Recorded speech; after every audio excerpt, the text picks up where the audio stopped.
Charm Chats with Kendra and Kat. Just a couple of girls talk about this and that. Get familiar with Blue and the charmed ones too. Charm Chats. Welcome to Charm Chats with Kendra and Kat, guys. Very inaugural episode. Also, Blue is here. He is currently naked because tags make noise, and we don't like that. Yeah. But he is here, and he is our familiar, so... Yay! Yay! Happy first episode! What?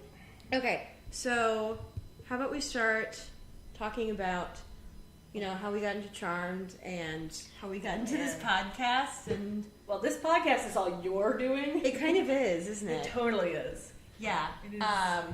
Okay, so basically, I started listening to Gilmore Guys in about February, I think.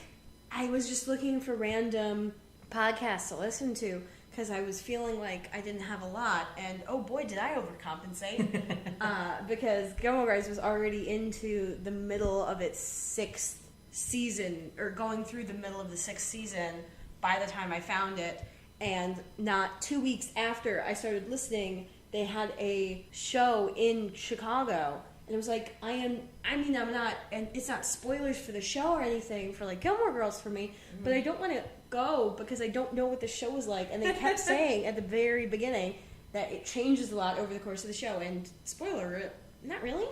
Like the bits change a little bit, but other than that, nothing. I will admit that I have not listened to very much of Gilmore Guys.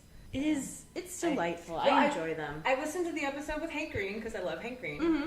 And then I looked at my list of podcasts and went, I have 27 podcasts that I haven't listened to everything yet. Yeah. So I'll just put it on the back burner. I'll get to it eventually. Uh-huh. But yeah. I also think you have more variety in the podcasts you listen to than I do. Well, yeah, I listen to a lot of really weird stuff. Mm-hmm. From Welcome to Night Vale to Actual Innocence to, Yeah, I have fewer things. I tend to listen to a lot more interviews and comedy. So basically, like, Nerdist, Spontaneous Nation, what else? I don't even remember. But anyway, to get back onto that train, I at some point realized, I think it was probably right up into late season 5 that they were doing, Kevin was once again describing his experience with Gilmore Girls, and I'm like, wait, this sounds familiar. This is me with Charmed. What the fuck? I am Kevin, but with Charmed. This is funny. Yeah. And then I went on to, I think, Twitter and Facebook, and I'm like, damn it, I might want to do a Charmed podcast a la Gilmore Guys. And the second I saw you write that, I was like, if you do it, I'm in. I'm totally all about it. Like, I'm in 100%, let's do this. And now we're here. Yeah. I almost underestimated how much you would have been in. Because my experience with projects is that I'm really into it for like a week. And then because I don't have motivation or focus, it just goes nowhere. Very few exceptions. Like when I was doing, I think, New Song Every Day, October, a couple of years ago. Yeah. That I actually managed to get through. Mm-hmm. But a whole lot of projects just go fucking nowhere. Well, and see, for me, it's always been I have the motivation, but not the means to do it. Mm-hmm. So the fact that you're like, oh, awesome, okay, I'll get the microphones, and I'll do this, and I'll do that, and I'm like, okay, cool, I'll get the website, and the things that I can do online that don't take a whole lot of motivation. Now I feel better about not doing all the websites, because I did buy the microphones. Exactly. Okay. Exactly. You bought the microphones, you were using your computer in your house, and, Yeah, your place, and so, it's you're doing a lot of the stuff that I'm just like, I can't do this. I live in a very tiny apartment with other people. There's no room for any of this. There's no quiet at all in my apartment, because there are trucks going by at all hours of the day and night. Uh-huh. And, the dog's next door that never shuts up barking, and, Yeah. So, at least with you, it's like, I know we've got a space we can do it in. We have, quiet for the most part, and we may have problems soon with that space. Well, although we'll figure it out. I've seen the basement of the new place where I'm going to be living, and once the exercise equipment from my roommate's ex-husband is cleared out. I think we'll have room, and I might just set up a craft corner down there. Nice. Bring my sewing machine and shit, and waterproof boxes, and set up down there. Because I don't know what it's like for flooding or anything, but we'll figure it out. Yeah. Yeah, just don't leave anything plugged in. Yeah. Actually, don't leave anything electronic down there. Yeah. At all, except the sewing machine, and definitely don't leave that plugged in. As someone who has dealt with flooding and have had friends whose basements have flooded more than once, you don't leave anything plugged in. Yeah. We've had nothing on the minor flooding here. Mostly it's just a problem because it warps the floors because it's a floating floor downstairs. Oh, yeah. Yeah, and then we just have to replace it, and yeah, that's annoying because cork. Yeah. Really loves the water. It really does. Okay, so then how did you personally get into Charmed? Well, I got into Charmed probably like the year after it came out. I remember when I first heard about it because, I watched a lot of television as a child and as a teenager. And when it first came out, I was like, really? Witches? Like, it was one of those where I'm like, I don't know if I'm going to like this. But I gave it a chance. And I think I actually started watching in the second season, and then back when VHS was out and it came out on VHS, I rented it from my local Blockbuster. And was like, that your first introduction to your future workplace? No, absolutely. Well, I know, not. I'm being facetious. But... Yeah, no, because I was there all the time. But I could do a completely different podcast on my Blockbuster experience. Oh, yeah, I bet. No, I wound up getting the first series, like the first season, on VHS. And I watched them all and went, okay, yes, please. I don't know if I've ever seen all of the episodes on VHS anyway. How many episodes per tape? Oh, it was like 2 or 3. Okay, that makes sense. Yeah, it was like 2 or 3 episodes per tape. And I got the entire season like in one fell swoop. Because I used to go to Blockbuster and get like 10 tapes. Yeah, that is like 10 tapes. Yeah. Holy shit. Yeah, I would just go and be like, okay, here's my weekend, and take, it was great. It was great. I think that store stayed afloat because of my late fees. It was amazing. Sometimes I feel the same way about my library. Sometimes, and people have told me that I'm weird for doing this and like I'm bad or mean or whatever, but like the fact that I will sometimes keep a tape out or a book out a little longer and be like, I'll just keep it for an extra week and then pay it $1 because my library can use the money. And they're like, yeah, but then somebody can't read that book or you watch that movie. And I'm like, dude, it's not like it's the only copy. Yeah. Like, I'm perfectly fine with the way that I deal with it. Makes sense. Yeah. All right, we're like, what, 9 minutes in? We haven't really talked about Charmed at all. Well, no. And, I mean, for my part, I don't really remember how I get into things a lot of times. Like, I don't remember meeting people for the first time often unless it was like a very not everyday thing. Like it was once and then I didn't see him for a while and then I meet him again. Because then it has time to solidify. Like my best friend, I don't remember meeting her. I don't remember knowing her for approximately the first 3 months or something.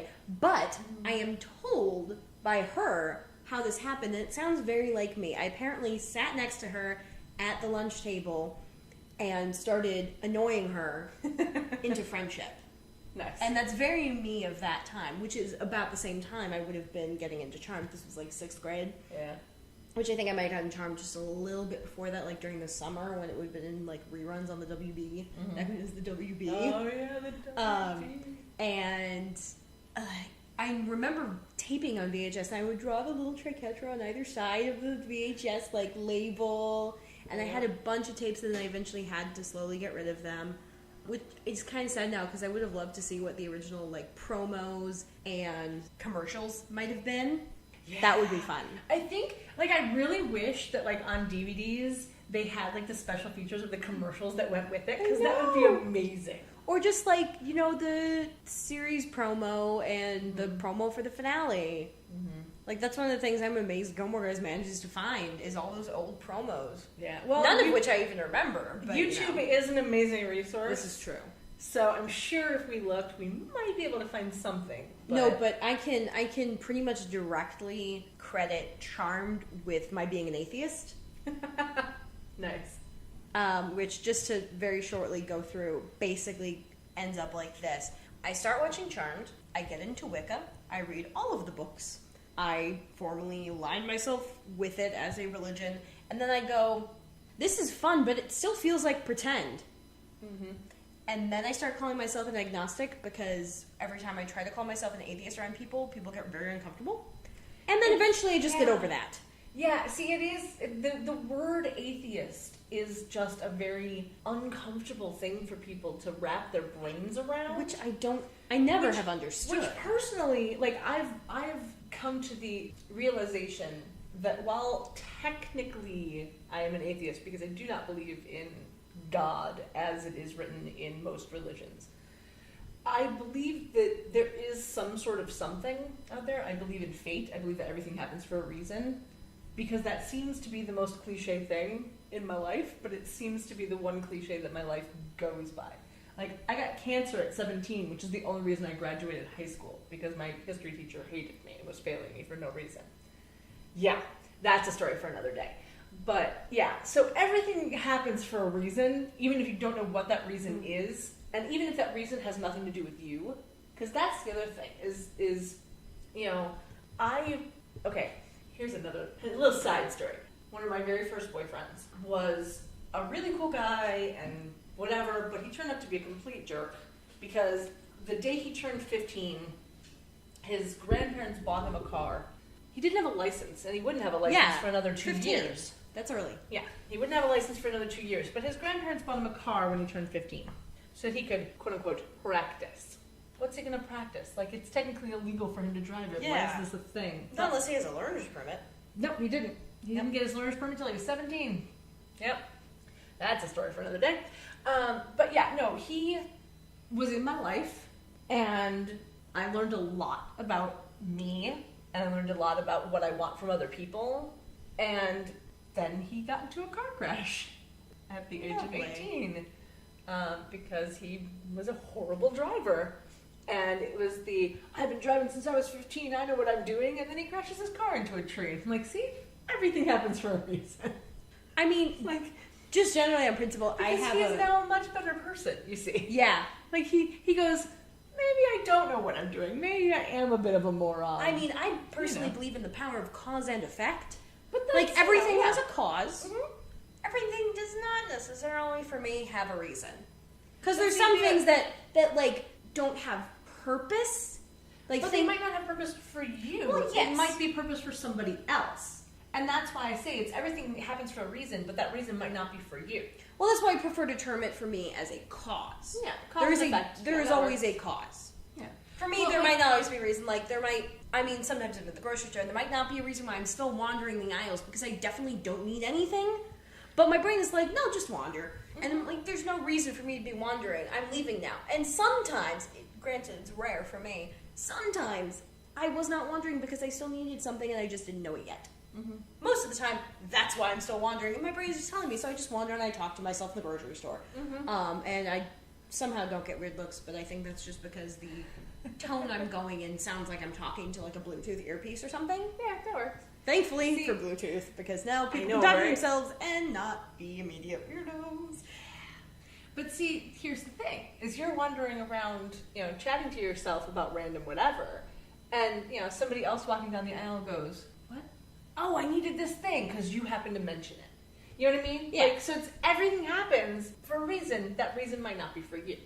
Yeah, and I would still term that as a cause. And like, I caused someone else to remember something. It's the same thing, different terminology. It's our different philosophies. Yeah, and I'm okay with that. That works. See, I always have this thing about somebody comes into your life for a reason, and even if it's just for a fleeting moment, you get something out of it.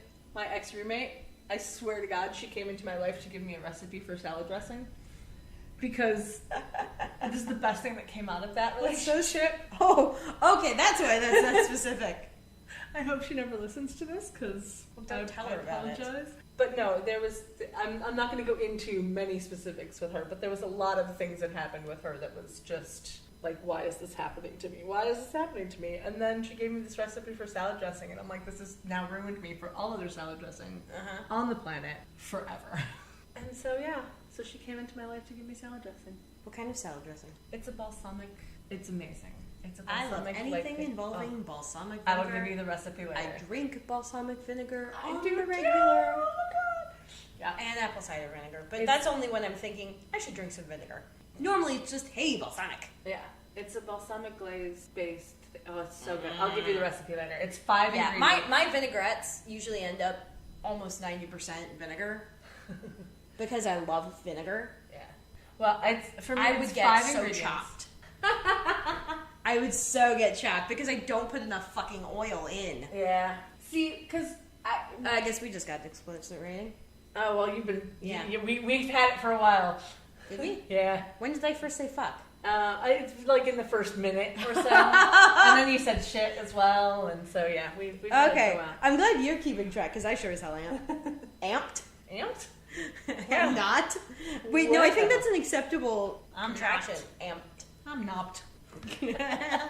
We should probably start talking about the fucking episode. Yeah, probably. And I'm betting like we're gonna go through the editing process, and like half of this is just gonna be like, we're just gonna take this out, or even funnier, we'll leave it in. I like leaving it in. Hi, how you doing? I love hearing all of these random tangents. It makes me so happy. This is us. All right. Okay, I'm saving the surprise for the end after we finish talking about the episode because I want to see your face when we talk about that. Oh goodness. Okay. It's nothing terribly special. It's just a blast from my past. All right. I have a surprise coming. I'm so excited. Oh, apparently my first note is how does this pen work? Pretty well. Good. That's funny. Oh my god. I can't wait to see how much of this I can't read because I was looking at the screen while writing half of it so I wouldn't miss anything. But I kind of write. And then I just write faster and faster and faster and then... See, and this is how we differ because I legit... Okay, so it's a 42-minute episode? 40-minute episode? You keep pausing. I keep pausing. I paused a few times, but not as many as you do. Yeah, sure. In the first 18 minutes and 47 seconds, and I know it's that because I wrote myself a note because I had to stop watching, and so I wrote a note so I wouldn't forget exactly where I was. It took me 2 hours to go through the first 18 minutes and 47 seconds of the show. Because I legit write everything down. It's my process. That's fine. That's how it works. But yeah, so little bits on the show. So I have down the theme song is How Soon Is Now, which is apparently a Smiths song, but it was actually sung by a band called Love Spit Love. Wait, like the I Am the Sun? Yeah. Okay, because guess what? I think the theme song got pulled from Netflix. Really? Yes. Oh, that's fun. Because it wasn't. And I was like, wait, maybe they just had a different song for the pilot. But now you're saying that you heard the actual theme song on the pilot, and I'm thinking it was a copyright issue now. Yeah, possibly. There were no words. It was just instrumental. Yeah. And I had that written down. Oh, after hello credit shot, so 80s apartment, and say hello to my little friend. Oh, yeah. Nice. Where did I even write... Oh, there. It's on the second page. No theme song? Yeah. Well, I will admit, and again, this is because it's been like a week and a half since I watched the episode. I took what the theme song was from IMDb, so I honestly don't remember if there wasn't words, but I think there was because I think I was watching it from the DVDs. The DVDs. Yeah. So yeah, because it's just easier to pause on a DVD. Oh yeah. I'm hoping if I ever get around to getting the DVDs, they'll actually have the theme song on it. Well, you can borrow them from me. I have them all.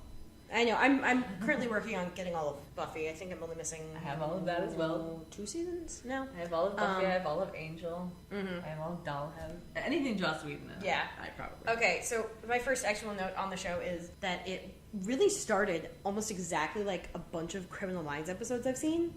Yeah, because it's like... A little bit, yeah. See woman alone in her apartment. Dark shadow walks up. Yes, absolutely. Say hi. Stabby stab.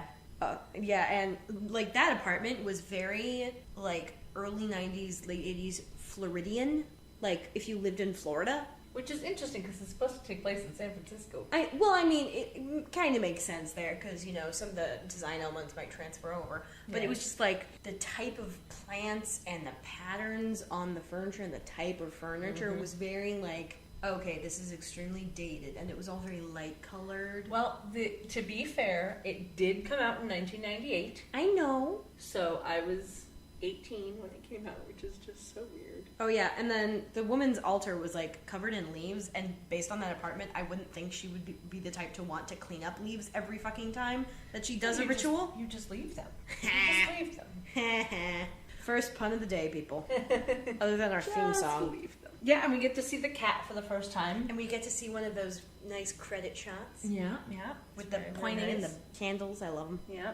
Now, the funniest part is I don't think, throughout this entire episode, I don't think we ever learned the name of the cat. Well, I don't think they've named her yet. Which I just think is very, very interesting, because I think when we finally do learn the name of the cat, it's just said, like, oh, you should know this already. Mm-hmm. And I think that's very interesting. Well, a lot of the stuff that they do, I get the sense of, actual backstory. Mm-hmm. Like, they're missing, what's it called in fan fiction? Like, missing episodes or... Okay. Like the lost episodes or something? Not really. It's just like, kind of a peek into the in-between areas from what you're seeing. Oh, okay. I get that. Yeah, I'm probably one of the rare people who doesn't read fanfic. Yeah. I really loved Piper's sandals when you first see her walking toward the house. I thought they were adorable. So now here's the thing. Little dated, but adorable. A little dated, but adorable. Now here's the thing, is the outside shot was taken from the unaired pilot. I noticed the continuity error. Yes, the huge continuity error. Oh my god. Because the unaired pilot, and I have my little notes here, Phoebe was not played by Alyssa Milano. Oh, I knew that. It was played by a woman named Lori Rom, who left for quote-unquote personal reasons. Probably can get along with Shannon Doherty. Well, no, supposedly it was something about her religious beliefs, which, I'm sorry, personally I'm going, then why did you take the job in the first place? Yeah. But that, that's just speculation. See, it's really funny because, a lot of people I've talked to about this show, and I'm like, oh yeah, I watched Charmed, and the more religious ones, like a couple friends from high school, were like, that show's about witches. And I'm like, okay, like, the thing is, it's about good versus sisters. Evil. It's about sisters, and they're literally always fighting good versus evil. Yeah. They are firmly on the side of good. Mm-hmm. Take the message here. Yep. Also, they're Christian. Like, this is... Yeah, this is... unambiguously. I have many friends who are into the whole Wicca, religion, and they're going, this is not Wicca. I know. They've taken some words, and they've taken some liberties. This is not my religion. Speaking of taking some words, can we talk about Andy Trudeau's vocab lesson? Oh my god.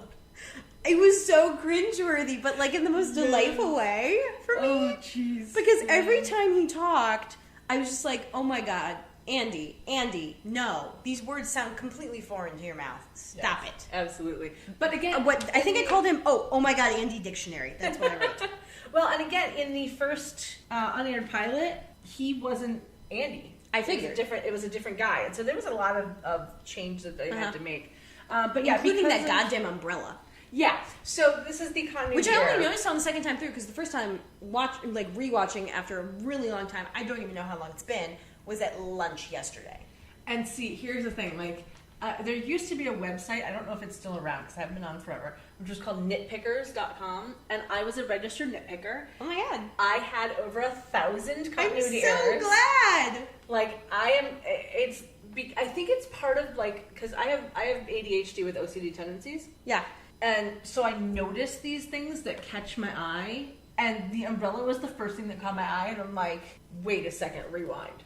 But I vaguely remember seeing it when I originally saw it on the VHS going, wait a second, rewind. I know I would have. I didn't specifically remember seeing that, but that was my dad and I would go through TV shows and we would be paying attention for continuity errors. Absolutely. Especially right at the end with Prue and that newspaper. Yeah. Now, see, the funniest part about that newspaper... Doubtfire! Yeah, oh my god, I love it! Doubtfire newspaper. And it just goes to show that, because they're still using that prop newspaper to this day, you can still find it. So it just goes to show that Hollywood reuses everything. Oh my god. All the time.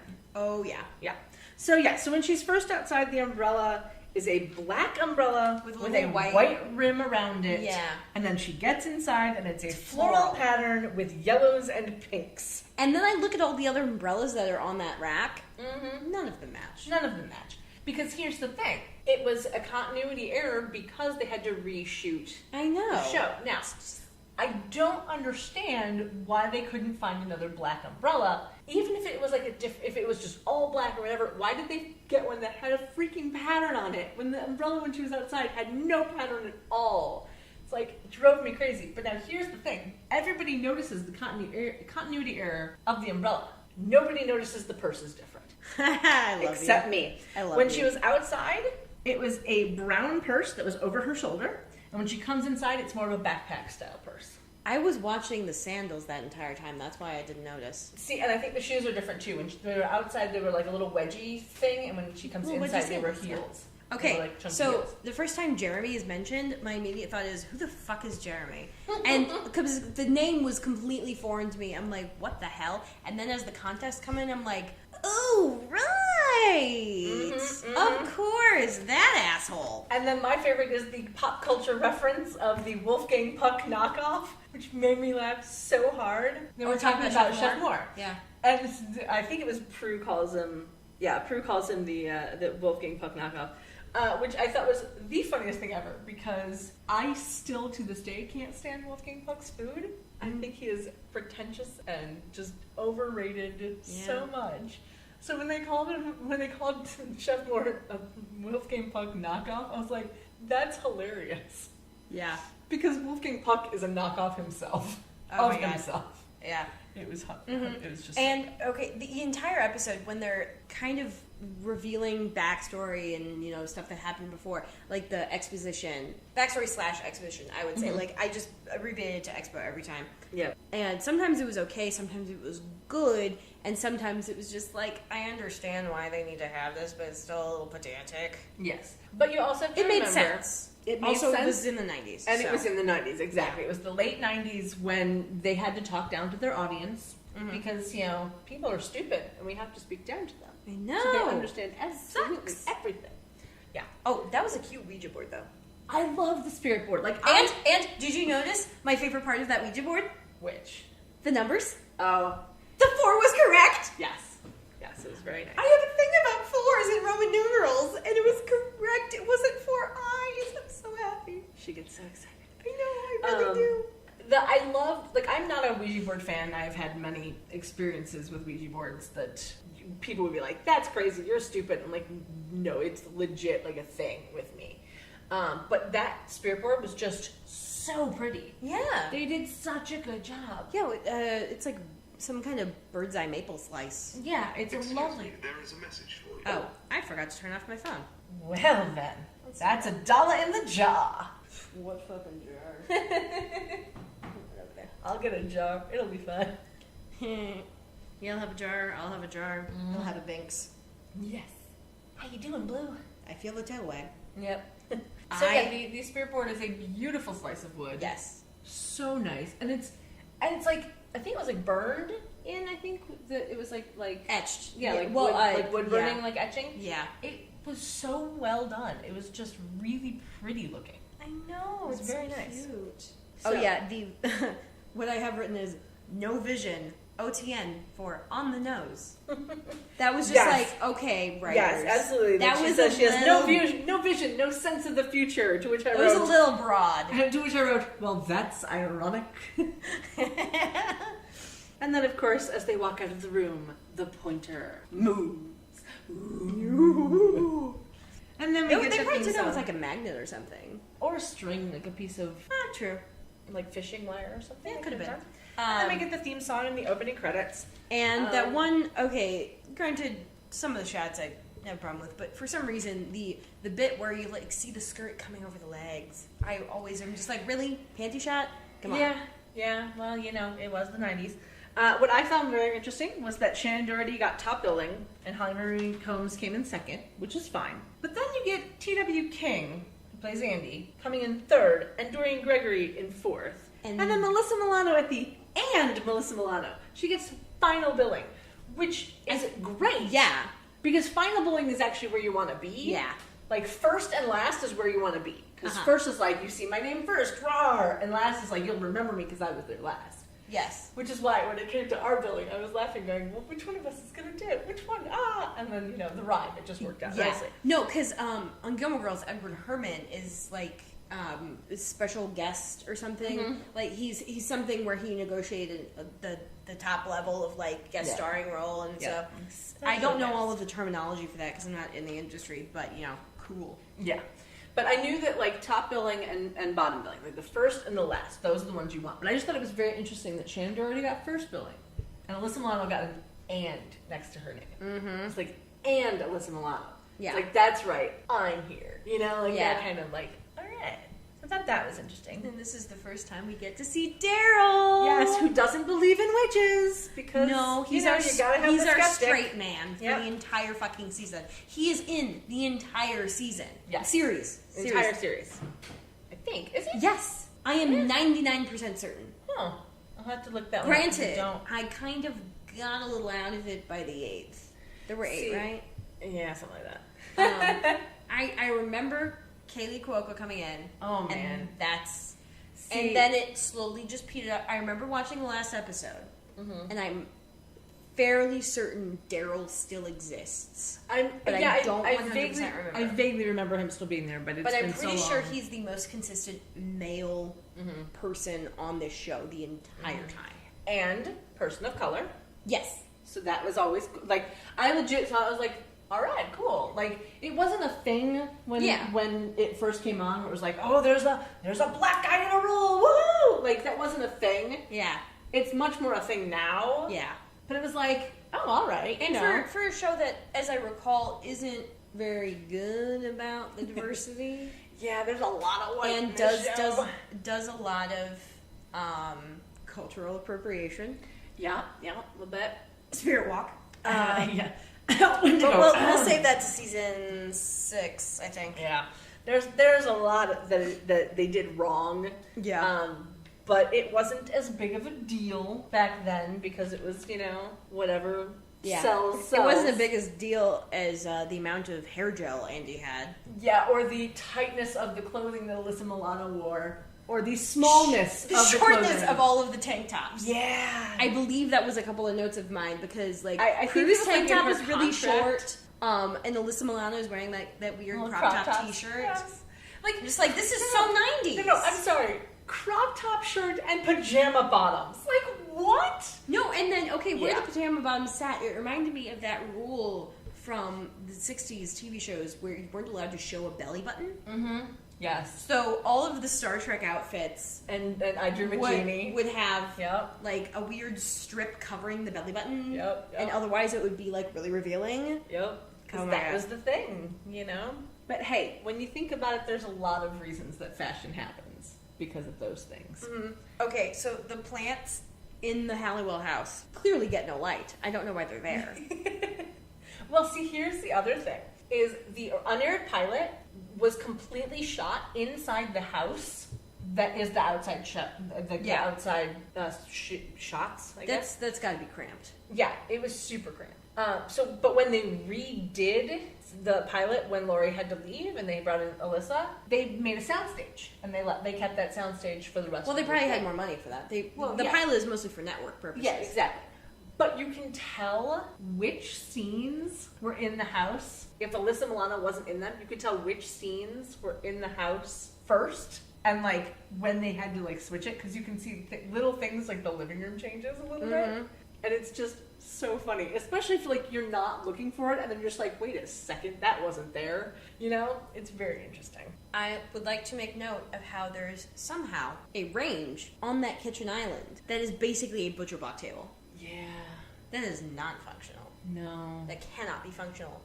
Where is the gas coming in? Because it's a gas range. Yeah. Well, if it's coming, if they have it underneath or whatever, like, I'm sure there's a reason for it, but it's just like, and who knows? Why that could be a thing. That could be a thing in San Francisco. We don't know. Oh, okay. But yeah, so we get Andy and Daryl chatting about craziness. Yeah. Daryl doesn't believe in witches, and Andy knows everything about Athames, which I just thought was very funny. Oh my god, it was like a 12-year-old explaining the vocabulary.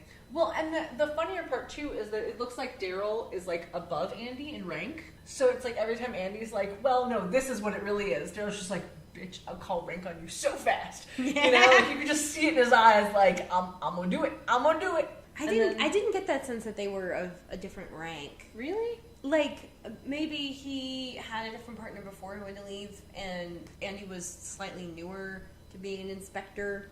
Maybe. Inspector. Yeah, they bring that up at the end, too. God. In any other town, it would be a detective. Yeah. But I freaking love Piper's, just, Holly's acting. I love, especially when she's being uncomfortable. She's my favorite. I love her. Like, okay, I never really enjoyed Shannon Doherty. I enjoyed her, but it was her acting style is a little harsh for me. It was good. Yeah, it wasn't bad. It was very believable for like an irate sister with issues with her other sister. Yeah, and it was definitely they definitely portrayed sisters very well. Oh yeah, because I've seen the unaired pilot, and I haven't. I'm gonna need to watch this. Oh, I'll get you a link. They had to change a few things, but having Lori as Phoebe, she seemed like the older sister. Like, she didn't seem like the youngest one in the group. Mm-hmm. And it didn't really work very well. So it's really interesting to me, not to mention she was really tall. Okay. So it was like weird height-wise, but that's just a me thing. I might have seen screen grabs from this like a decade ago. Maybe. We'll watch some. Yeah. I'll get you some links and we'll do some stuff. But yeah, so they had to retool the show a bit, and they made Prue much more like the older sister, stern, and like, I had to give up my childhood to raise you kind of thing that wasn't there in the other pilot. Mm-hmm. And so they changed her just enough that she became much more stern. It's not that I don't like it, it was just she wasn't my favorite. Mm-hmm. And then Alyssa was just more of a like, okay, she is the typical 90s child, like, you know, I'm going to wear all these things in my hair and the tiniest little crop tops I can, and, you know, I'm going to be like, yep, I had time in that big bad city of New York, and now I'm going to bring it back to San Francisco. And somehow brought my bike with me. Yeah, I still don't understand that. I think I wrote that down, Granted, she did mention a bus, so maybe there was room on the bus. Yeah, I don't know. It like could work, because she wouldn't have enough money to take a plane, which, honestly, makes more sense back then. Yeah, she supposedly took a bus from New York. Would so be more expensive. Yeah.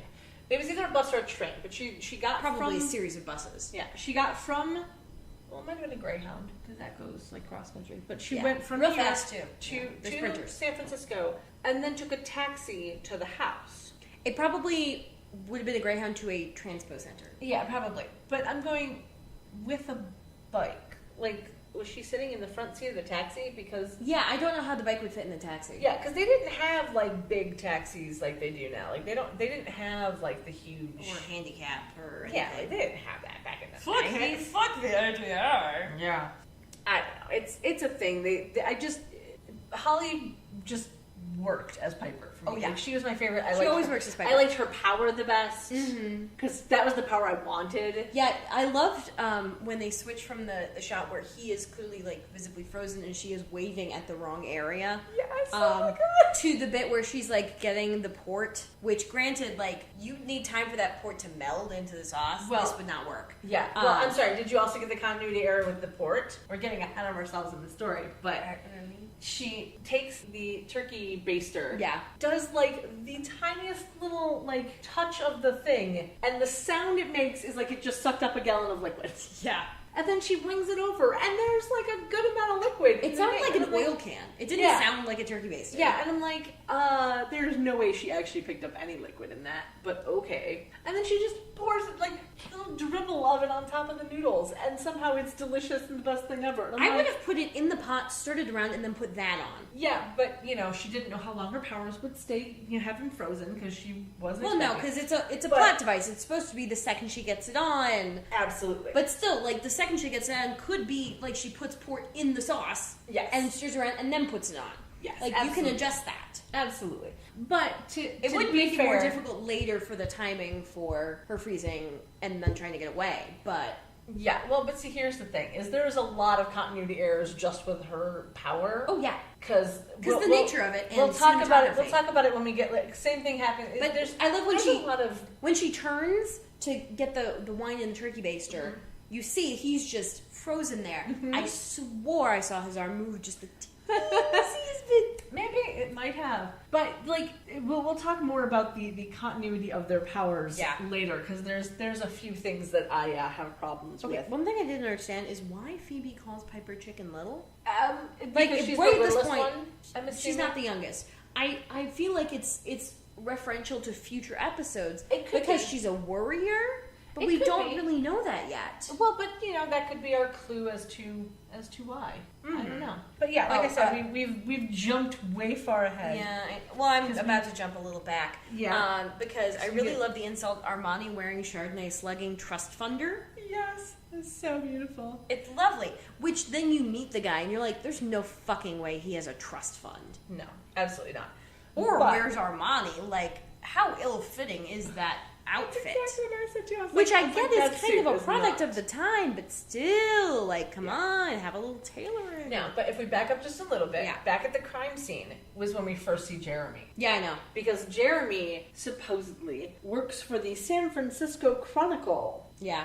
I believe he contemplated that. Yeah, I totally believe that he was like, yes, I work here now. Thank you so much. You know? Well, I mean, granted, since this is his introduction, you have no choice but to believe that, yes, this is actually where he works. I believe Piper mentioned he's a reporter or something. And he could just be lying, because who knows?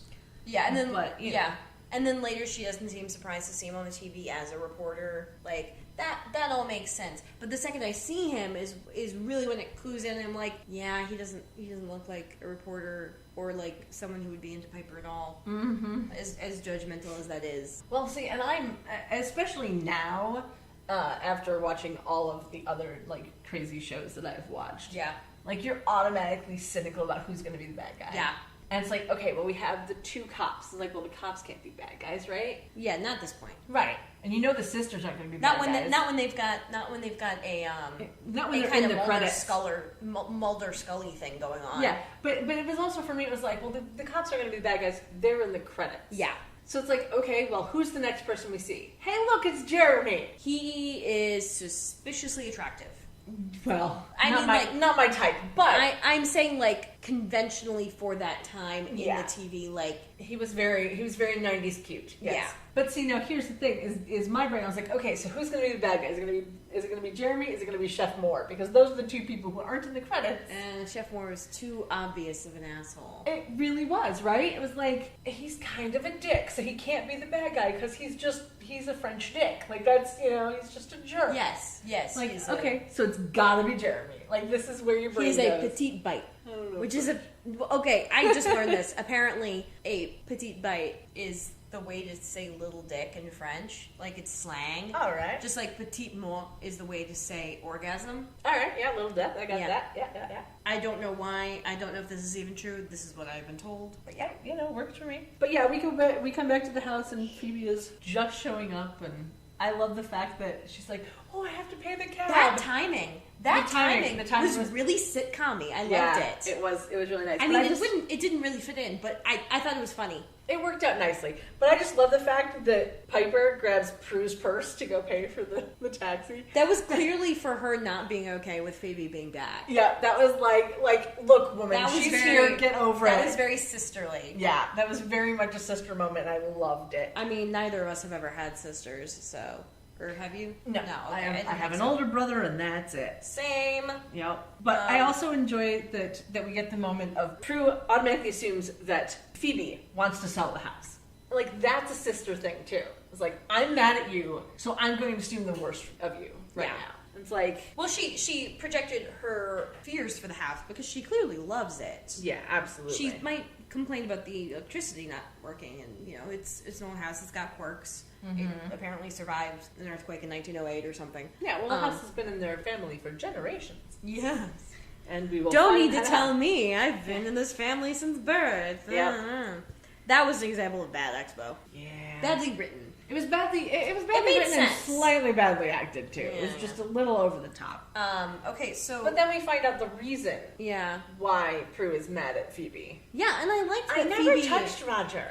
I like that Phoebe just was direct about that. Yes. And I also like the fact that we don't know who Roger Roger than we've been told she is. Very true. And I also like the fact that we don't know who Roger is at this point. Yes. We just get the I never touched Roger, despite what that Armani-wearing, Chardonnay-slugging trust funder told Prue. And I just love that, like, that's a total sister thing. Like, stop being a bitch. I'm your sister. Why won't you trust me over this guy? Mm. You know? I like that. Okay, so to skip back over to the crime scene with Andy and Daryl. Yes. There's a moment when Daryl is staring at Andy's lips and talking about, do I need to question you? Is questioning his, like, role-playing?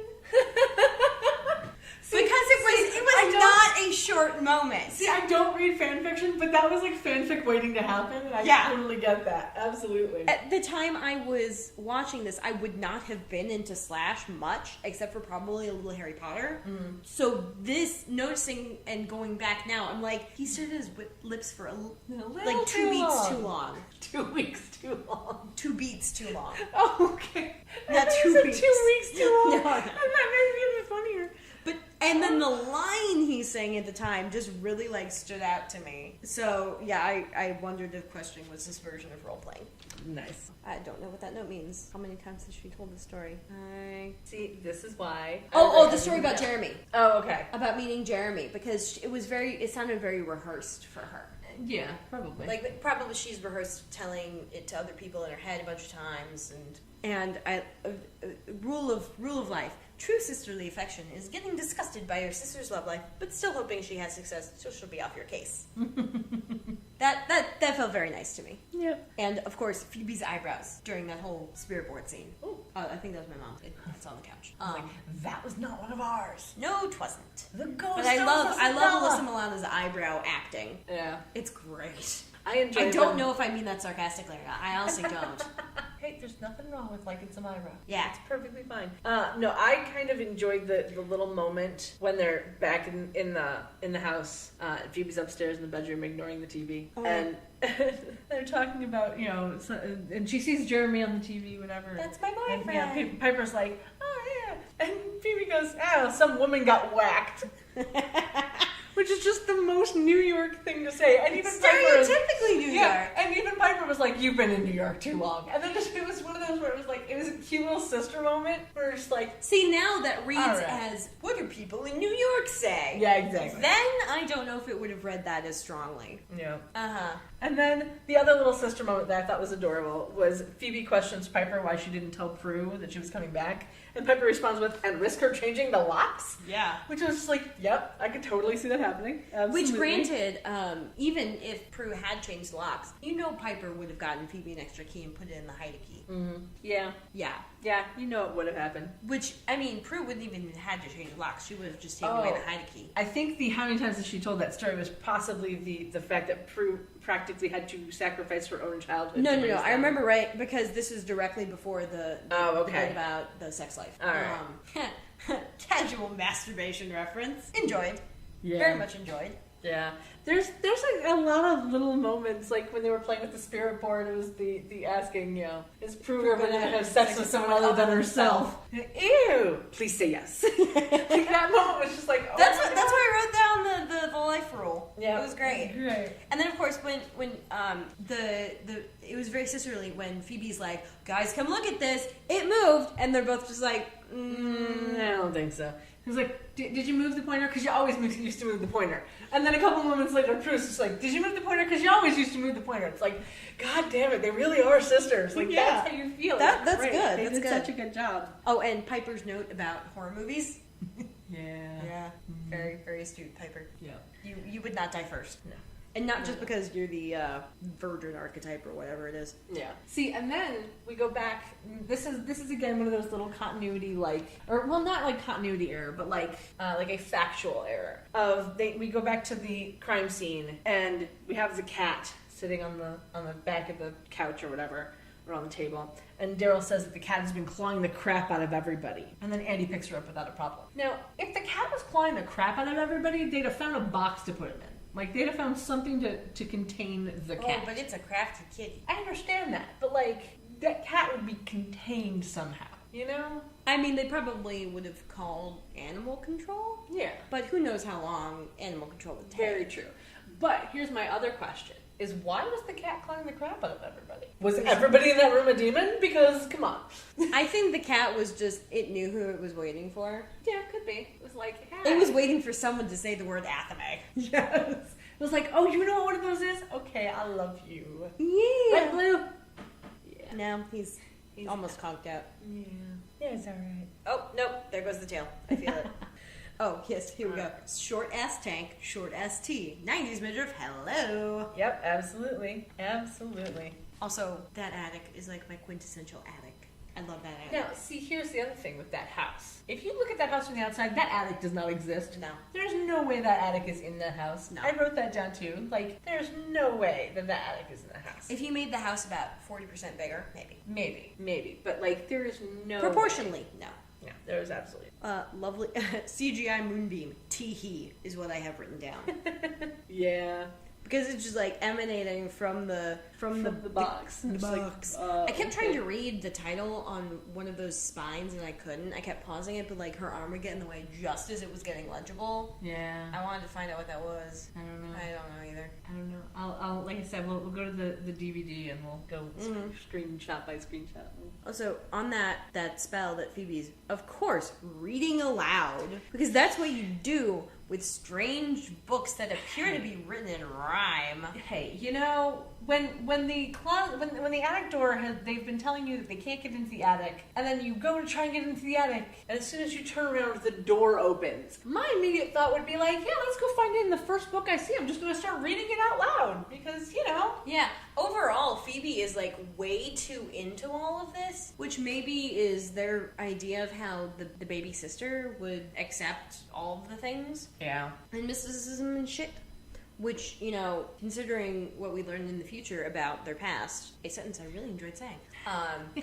Like, you'd think the oldest would have more the memory and would be maybe more conditioned. You'd think so. Yeah. But see, that's the other thing, is like, you know because we learned that their powers have been bound, and so they don't remember growing up with these powers. Mm-hmm. And they had them. And you know that at least Prue was old enough to remember it. Yeah. And the fact that she doesn't says a lot. Like, they have most definitely been like, we're just going to take these memories away. Yeah, now. I could hypothesize, because they never actually explicitly state that they took away memories, just that they found the powers and figured they wouldn't remember. So my theory is that it was probably to do with the trauma of their mother's death. Possibly, but I think in part of the binding of the powers, which I think we'll see in a later episode, if not this season, but a later season. I think it is this.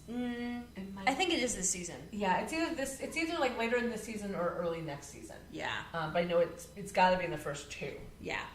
Well, technically first three. Yeah, I guess. But I think part of the binding of the powers was making sure they didn't remember that they had them. Mm-hmm. Okay, that makes sense. Because, you know... As a mechanism, that makes sense. Yeah. But I love on that spell how it had exclamation points for the last three lines. Yes. It was one of those where you could just tell the art department was having fun. Oh, yeah. I'm pretty sure they used the same book that entire time and just would fill in a new page whenever they needed one. Yeah, absolutely. It was most definitely a put it in as you need it kind of thing. Mm-hmm. Oh, and the photo that changes. I very vividly remember that from before when I used to watch this. And this again is like part of like my brain. You walk past that photo all the time. Wouldn't you notice that it was different all of a sudden? Nothing's changed, right? Nothing's changed as they walk past a photo where they were clearly not standing next to each other, and now they're all like arm in arm, basically. Like, how do you not notice that? Seriously. Like, I understand you're not really paying attention, but wouldn't it catch your eye going, that looks a little different? I don't know. It just might be, like but I said, because I remember when they do the flashback of taking that photo, and they're all wearing really bad wigs. Yes, oh my god. I can't wait to see that happen. Yeah, it's going to be fun. Oh, and then the lovely moment of ADR when Phoebe's sitting out on the stoop and Piper comes out. Yeah. Yeah. I think with the stock footage of San Francisco. Yeah, there was a lot of stock footage. Oh yeah, a lot of stock footage. I think one of my other favorite little pop culture references is as they're walking down, talking about, you know, has anything changed? You know, did anything happen when she said the incantation? And Exorcist, my head's went around and I vomited split pea soup. How would I know? Like, oh yeah, I wrote that down. Nice Exorcist reference. Yep. It was very funny because you're just like, would kids today even get that reference? Because like, I don't know how many kids today have seen The Exorcist. I mean, it's so part of the pop culture canon. I feel like saying my head spun around and I vomited split pea soup is evocative enough that they would have been told about it. It's like, I've never actually seen The Exorcist, but I know about that scene. Yeah, like because it's been referenced so many times. But yeah, I like how it was the next morning and they come outside and she's sipping the coffee on the thing and it's like, you're up early. I never went to sleep. Well then, bitch, why do you look so damn rested? I mean, seriously. Makeup. Also, her hair is different from last night. yeah, she ran her fingers through it. But now it's in a nice, neat little bob, and it's not like a whole curly. Yeah, but it was just I was just reading. Like, I love that little like moment of like you weren't reading out loud where you was like no. Yeah, like. But it was just funny to me. It was like there's the two things, and especially now, like there was an article talking about coffee cups, and especially like it said Gilmore Girls is like the biggest offender of the empty coffee cup. Yeah, where they're walking around just sloshing around their cups, and you can tell there's nothing in it because especially when it's a paper cup. Yeah, it's horrible. It's never got anything in it when it's a paper cup, unless the gag is that you spill it on someone. Mm-hmm. Or in Fifth Element, that someone drives by and knocks the tray away, and you squeeze the cups and water goes everywhere. Yeah. Soda, rather. Yeah. But, so you could tell, like, she's got this coffee cup in her hand, you're just going, there's nothing in there. Like, there's nothing in there. I was watching, because I'm very behind on my TV, I was watching an episode of The Flash last night. And he's holding a coffee cup. Like, he hands him the coffee cup. And, like, he legit, the way he grabs that coffee cup, I'm like, there's no weight in that cup. Like, if there was anything in that cup, it would have spilled just now. And there's nothing in there. And then, like, 3 seconds later, he goes, well, I'm going to have to, try this the hard way. And he goes to drop the cup. And when the cup drops... Dry. No, here's the thing. There's, like, the littlest amount of water on the ground, like coffee on the ground or whatever was supposed to be in the cup. But there was, like, there is no way that there was anything in that cup. And if there was, and he handed in that cup with that little liquid in it, I'd be like, bitch, what you thinking? What is even the point, I don't know. It's a thing. Yeah. Okay, so that bit of exposition where Phoebe's explaining everything, it makes sense, but it's just so awkward. Mm-hmm. I didn't really like it. Well, see, here's the thing. Like, if they supposedly know, they've been this house has been in their family for generations, whatever, why did she have to read a book to find out that her ancestor's name was Melinda Warren? Well, granted, it was the 1600s. Well, no, and I understand, like, you don't want to talk about the witches and whatever, but, like, you've never had a family tree? Maybe that's just me, because my mother does genealogy as a hobby. I think it might just be you. Because I know my family tree. I barely know to my great-great-grandparents. Oh, I barely know that far. All right. So and that's the 1800s. All right, so that's just a me thing, then. I'm okay with that if it's just a me thing. Because my mom does genealogy as a hobby, so I know my ancestors, way back. Well, also, like, past a certain point, I think both sides of my family immigrated from Europe around, like, early, mid-18th or 19th century. Mm-hmm. So, like, past that, I have no idea. So it would make sense to me that they wouldn't know, because, a lot gets lost in, like, Ellis Island and the transferring and names change. There's a lot of name changes that happen. Oh, yeah. Oh, yeah. And so it makes sense to me that you wouldn't know back to the 17th century. Yeah. Unless you're, like, kind of a, does the American Revolution sort of thing, and, like, that's the point. You really, like, your family was in the Revolutionary War or was, like, on Plymouth Rock, and that's why you remember, because it was important. Mm-hmm. Yep. Yeah. Yeah, no, I totally get that. Also, Phoebe's intonation on the charmed ones. I know, like, the way she said it was just so funny. It was... and again, now reminding you that I have seen the unaired pilot, and it was a completely different reading of that line, and so, like... Much straighter. Yeah, it was much, like, we're known as the charmed ones. Like, that kind, like, it was just very, like, straight edge. And then, like, you get Phoebe's, like, we're known as the charmed ones. Like, come on, I know you want to love this too. Like, she's so excited. Yeah, it was much and it's adorable, but also I'm just like, why would she be this excited? It's adorable, but why? I don't know. And then I drew a little picture of her teeth. Because I remembered that from the show. I remembered being fixated on the shape of her teeth and how they were like some kind of Chinese dragon or something, like the way the canines poke outwards. I will have to go back. I will admit, did not notice the This is something I very vividly remember from when I watched the show on the regular. Yeah? Yes. Specifically, I have memories of her with the pixie cut and that teeth, and I'm like, that's very animalistic. Yeah. But yeah. Well, the other thing that I enjoyed was the moment when Phoebe is telling Piper about their ancestors, and Piper replies, "We have a cousin who's a drunk, an aunt who's manic, and a father who's invisible." Yeah, that was nice. But it was one of those moments where you're just like, oh, okay. And then the aunt and the cousin are never mentioned again in the entirety of the series. I figure they must be on Dad's side. Yeah, probably. But it was just like, they're literally never mentioned again, ever. And you're just like, okay, it was the pilot. Things changed from the pilot. Like, whatever. But I just thought that was funny. Mm-hmm. We also find out that Melinda Warren had all 3 powers. Yeah. Which, can I just say, all 3 powers in one person? Jesus Christ. Superstar. On a stick. Yeah. Like, that's just crazy pants. Like, Sounds fun. Yeah. But I guess the idea is that, you know, someone, successive witches would get one of the powers. Mm-hmm. Because I guess she was the first. Yeah, she was the first. And that was the whole thing, was that the Warren witches would get, you know, stronger and stronger, culminating in 3 sisters, and each sister would have one of her powers. Yes. And so I get that was where it was going. Yeah. But, like, I also don't understand, like, if they're Warren witches, why are they Halliwells? Like, why did that name happen? Why couldn't they just be the Warren sisters? Like, why is this a thing? But again, I have weird things that I fixate on. Mm-hmm. Like, why is this a thing? And names are a thing with me. Yeah, which we'll get to in the last season. Mm-hmm.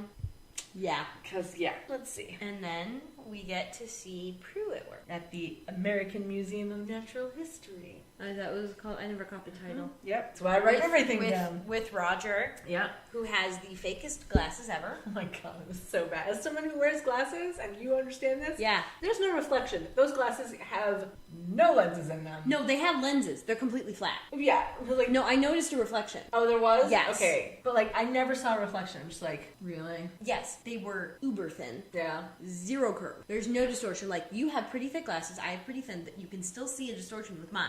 Yeah. Like, and my glasses aren't, like, my glasses are thick at the edges. Yes, but like, you can see it on the sides of your face. Like, suddenly your face ends a lot sooner. Yeah. On the side. Yeah. Like, yay, refraction. But and his had no. Like, yours are pretty close. Yeah, pretty close. Yeah. Much closer. Yeah. Because they're very thin. But you can still see some. Yeah. Well, and I've had glasses for a very long time. Yeah. But my main issue is astigmatism. So. And see, I'm very nearsighted. Yeah. Like, very, very nearsighted. Like, yes, we had this discussion. 3 inches from my face and it's blurry. Yeah, it's bad. Mm-hmm. But yeah, so no way this asshole has a trust fund. Yeah, no. There's no way he hasn't been given a sexual harassment suit already. I know, right? I know. Like, that's his suit. It sure as hell ain't Armani. Yeah, absolutely. I do enjoy the one moment, and this is where I kind of was like, all right, Prue has a little moment, like a little special place in my heart. Yeah, I liked her interaction with Roger. That was some good acting. It was the little moment of when she learns that she no longer is in control of the Beals exhibit. Mm-hmm. I swear those urns come back later. They might, because they looked familiar. They did kind of hone in on them. Well, no, I meant they just looked familiar. Like, maybe they're her next job. Yeah, maybe. Yeah. I don't know, because she does go to a different museum or whatever. No, she went to the auction house. Yeah. But I love the moment where she finds out that the board wanted someone more qualified, and that more qualified person was supposedly Roger. But that's because I can hardly say no to the entire board. Yeah, like, you know that he lied to get that moment. Yeah. But I just love the moment when he goes, "You look surprised," and she replies, "I don't know why. I'm furious." And it was just like the most perfect. It was a good writing. That was good writing. Yeah, it was perfect line writing and the perfect line reading. Like, it was just like, I don't know why, I'm furious. Like, if you think I'm surprised, then you know nothing. You know? Yeah. I don't know how they were ever a couple. He is such an asshole. I don't know how they were supposed to be engaged. Like, that's what I mean. Like the fact that, you know, it's that she gave back the ring, which means they were engaged. And personally, as someone who has been engaged, don't give back the ring. Fuck that. No, keep it. Sell it. Yeah, you earned that shit. You had to put up with that dude. But that's neither here nor there. No, like, I mean, story-wise, it made sense. It worked, but, like, they had zero chemistry of any kind. Mm-hmm. Like, well, I love the little They moment. Didn't seem like a boss and an employee. They didn't seem like they had been engaged. Yeah, no, not at all. They didn't even seem like they would have ever remotely liked each other. Yeah. He didn't seem like he could ever be nice. He seemed like a sleazebag. Yeah. Like complete and utter, just sleazebag. I do kind of like the little moment when she calls him a bastard and walks away. And he goes, I think I should say something, if only to avoid a lawsuit. There's no way he hasn't been sued. I know, right? And then it's that little moment of, because he has the pen in the thing, and that's when her power first happens, is his pen starts to leak. Well, the way he puts it in his pocket makes it real obvious that something's gonna happen. But, like, I saw that pen leaking, and I'm just like, that's right, serves you right, bitch. Like, I was so like, yeah. And then he pulls out and looks at it, and it spits the weakest pen ink into his face. Yes, it just it's explodes food-colored water all over his face. It's food-colored water. And you're just like, really? They put like a little, You tell him, Blue. Yeah, Blue agrees with us. They put a little, like, capsule in the pen that would just blow at one point. Yeah, it was just, I saw that and I was like, that is the funniest thing I've ever seen. And then, this is again where I write down the best things, because I was like, Rice-A-Roni streetcar! I didn't notice that! Yeah, it was a streetcar, because I don't think they have, like, I remember seeing the streetcar, I don't remember seeing Rice-A-Roni on on the very back, it has the little Rice-A-Roni ad on the back of the streetcar. I was like, oh my god, that's so 90s. The Rice-A-Roni streetcar. Yeah, my notes went straight from super thin penning to bonjour, asshole. Yes, they're at the Le Opera restaurant. Which, okay, Moore is not a very French name. No, but it's probably changed from something or you know, or someone gave him a note about, oh, well, he's a chef, he's snooty, why isn't he French? Yeah. And then I just love, like, though I found that the dish that she was supposed to be making just sounded gross, but that's just me. Yeah. But it was a roast pork with gratin of Florence fennel and a penne with a port giblet sauce. And I'm just like, that just sounds gross. Yeah. Like, it just sounds gross. Like, you know, I'm okay with, you know, roast pork and penne. Fine. Even, you know, the port sauce, that's fine. But I think it was just the way he said the word giblet. Yeah. It just was like, no, Is there a bechamel sauce that comes into play in her, like, restaurant career at some point? Because for some reason my brain is fixing on that. Like, something with Piper and a bechamel sauce. I don't know. But I remember the visual of that sauce from this episode very vividly. That sticks in my memory. I've definitely watched this episode more than like 3 or 4 times. And then we get Chef Moore with the iconic line that without the port, the sauce is nothing more than a salty marinara. Or a recipe from a woman's magazine. Which, as I have mentioned to you, it made me hate him just on principle. Yeah. Like those people on Chopped or Cutthroat Kitchen who think they're too good for a microwave, or leftovers, or easy cheese, you know. Yeah. Like, it just makes me want to be like, look, you can afford the good stuff, quote unquote. Or those vegan chefs who simply don't know how to work with meat. Yeah. No, I think my absolute favorite moment is the people who literally say the words, I'm too good for this. Oh, I hate when that happens. You just want to smack them. Okay, when I made the Chopped drinking game, that's a shot. Nice. Yeah. That is definitely a shot. It's not a sip, it's a shot, because it almost never happens. Yeah. And basically, the way we grade this is on rarity and severity. Yeah. Like, you don't take a shot whenever someone misses an ingredient. You take a sip, because it happens often. Yeah. And you'll die if you make a shot. Yeah. And then we get the moment of the bulb, the turkey baster. That there's no way she actually picked up anything. But he tastes it. He thinks it's delicious. And Piper is still freaked out that she freezed him. Because wouldn't you? And he doesn't notice that there's suddenly a turkey baster in her hand. Yeah, you know, there's that. Yeah. I really loved the little, I don't know what to call it. It's not a cravat, it's not a scarf, it's not a tie on Piper's neck. It was adorable. It was a cute She's like, I'm auditioning for a French chef. I might as well try and look as stereotypically French chef. On her neck kind of Yeah. thing. Yeah. It was adorable. So cute. And then, yes, we cut back to Roger. See, when I was first rewatching this, her explanation of like why she shouldn't be taken off of the collection, I'm like, that line comes back again. Yeah, absolutely. It's one of those where, sure enough, it did. It's one of those where the second that it's the, you know, I did all this and I did all that and blah blah blah, and then you're just like, well, he's gonna totally use that line when he takes credit because you know he's gonna, because he's a sleaze bag. Yep. One might even say a sleaze bucket. Yes. You know. But yeah. I loved her delivery on lousy pay, lousy job, lousy boss. Yes. That was a very nice bit of writing, a very nice bit of acting. Mm-hmm. It was very nicely done. Mm-hmm. Yeah. And then he tries to asshole logic her into staying, which why would he even want to? Like, well, you know me. Been had to try. Like, really? Okay, that's the line where you're just like a prototypical Schrodinger's douchebag.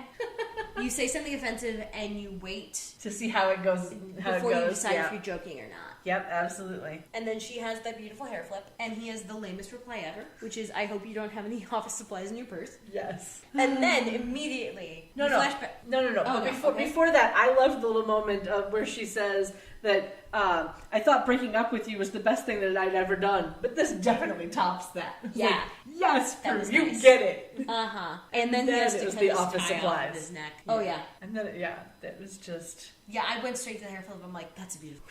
Yeah, it was great. And then we get to see Jeremy in the most adorable cable knit sweater. Wait, hold on, before I get that. Hold on, have a second. My absolute favorite is what I wrote down was he manages to cut off the tie before any serious injury. Pity that. I just seriously dislike Roger. I don't know. Yeah. Just maybe he was made to be so thoroughly unlikable. Yeah, he really was. Yeah. He really, really was. Yes, but Jeremy's sweater. It was the cutest thing. Cable knit. It was so oh my cute. god. But that was again very cable knit 90s. like periwinkle. Yeah. Periwinkle's not a color you see much anymore. Especially on guys. Yeah. Though I did now see this is the thing that I wrote it down as a hideous cable knit sweater, but that's only because it was the fact that it was over a black shirt that had no collar. And so it was just the combination. Yeah. Of this, that said very 90s to me. Yeah, it was very 90s.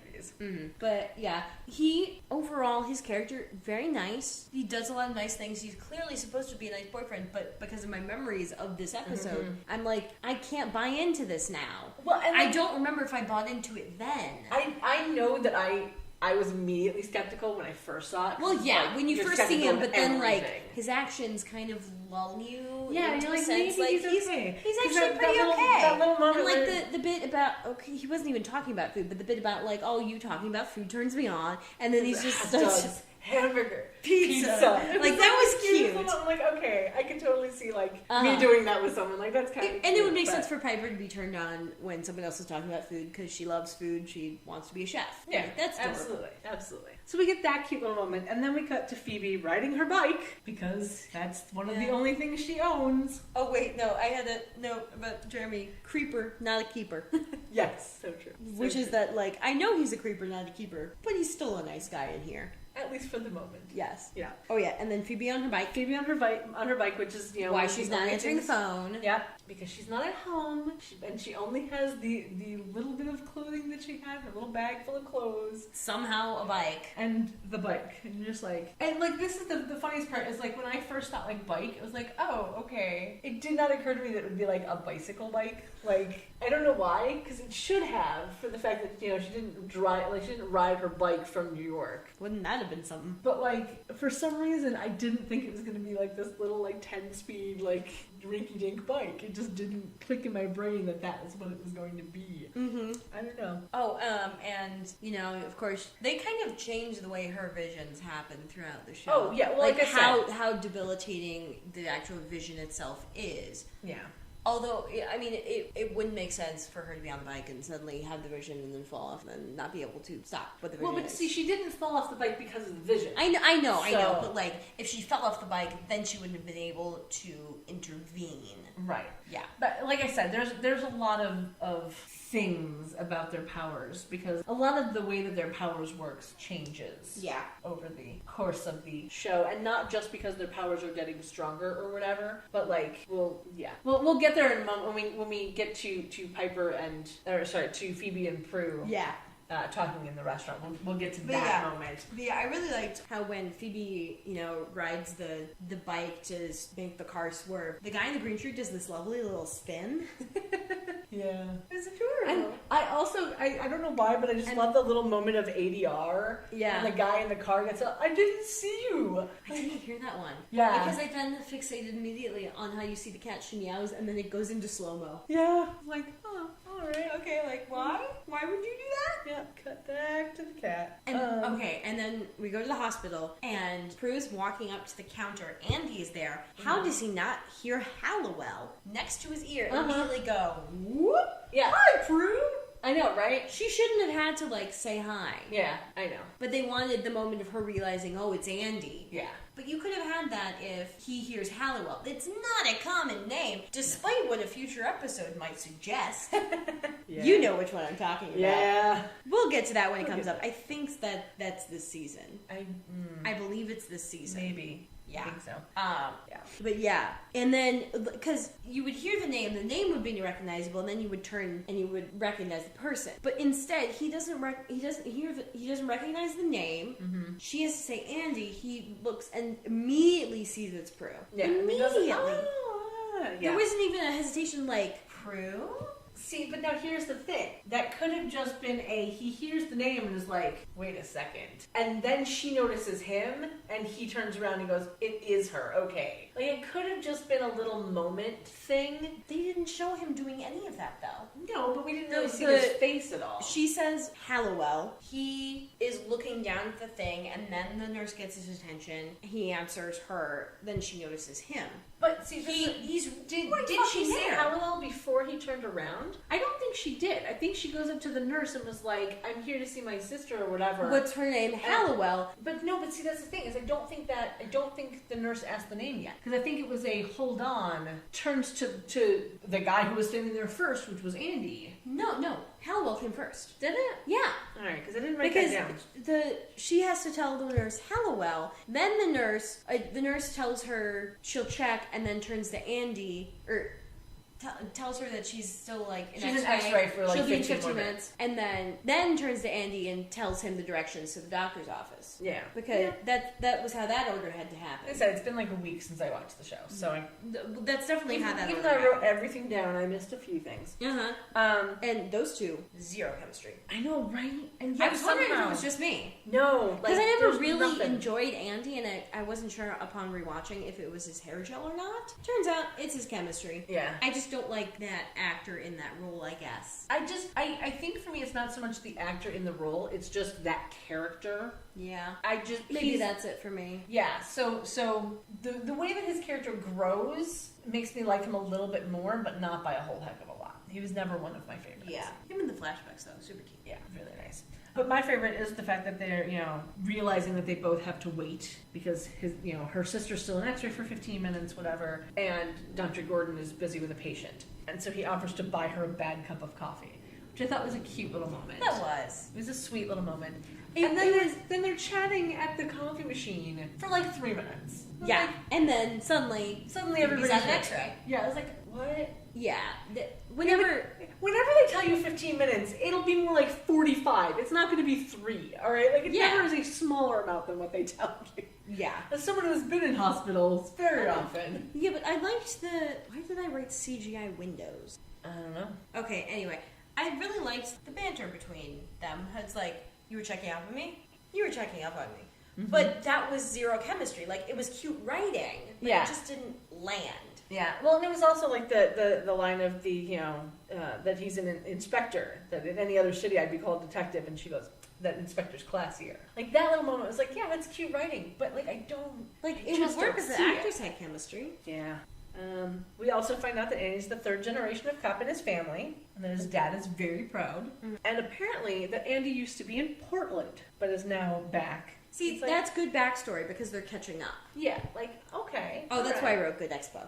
There we go. Yeah. And it's like, all right. Yep. And then, of course, Phoebe's ready to go, and so we leave Andy. Zero bandage. Zero anything. Yeah. No cast. No nothing. Like, she's an X-ray, but nothing's wrong with her. I don't think the show is terribly good about like keeping up with injuries. Yeah. I think it's much more like, she didn't really hurt herself. Yeah.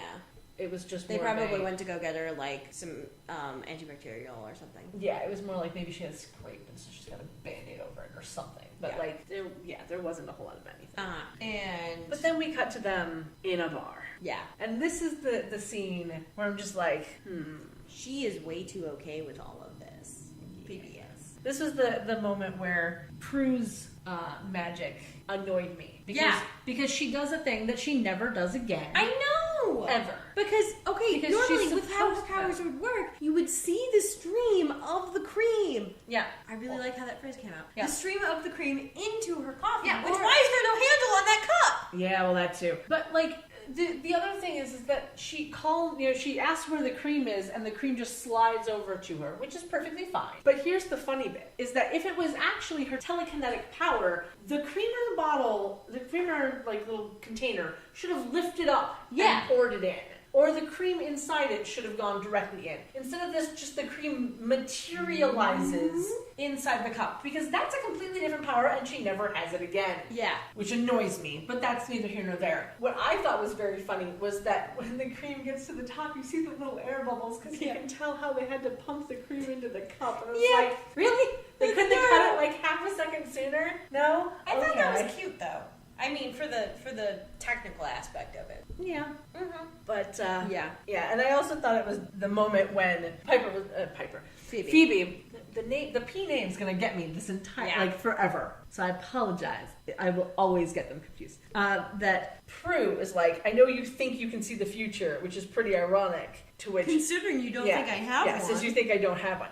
So I think that's a little moment where you're like, see, that's when they're sisters. And it's those little moments of, like, banter back and forth. Where you're just like, okay, all right, I can see you being sisters. But it doesn't last forever. And it doesn't last as long as they're together. It's like the entire series. You're just like, I can't always see them as sisters. I just can't. Like, I can nearly almost always see, Piper and Phoebe as sisters. Because their camaraderie together was much better for me. Yeah. But it just never really... And heck, Piper and Prue.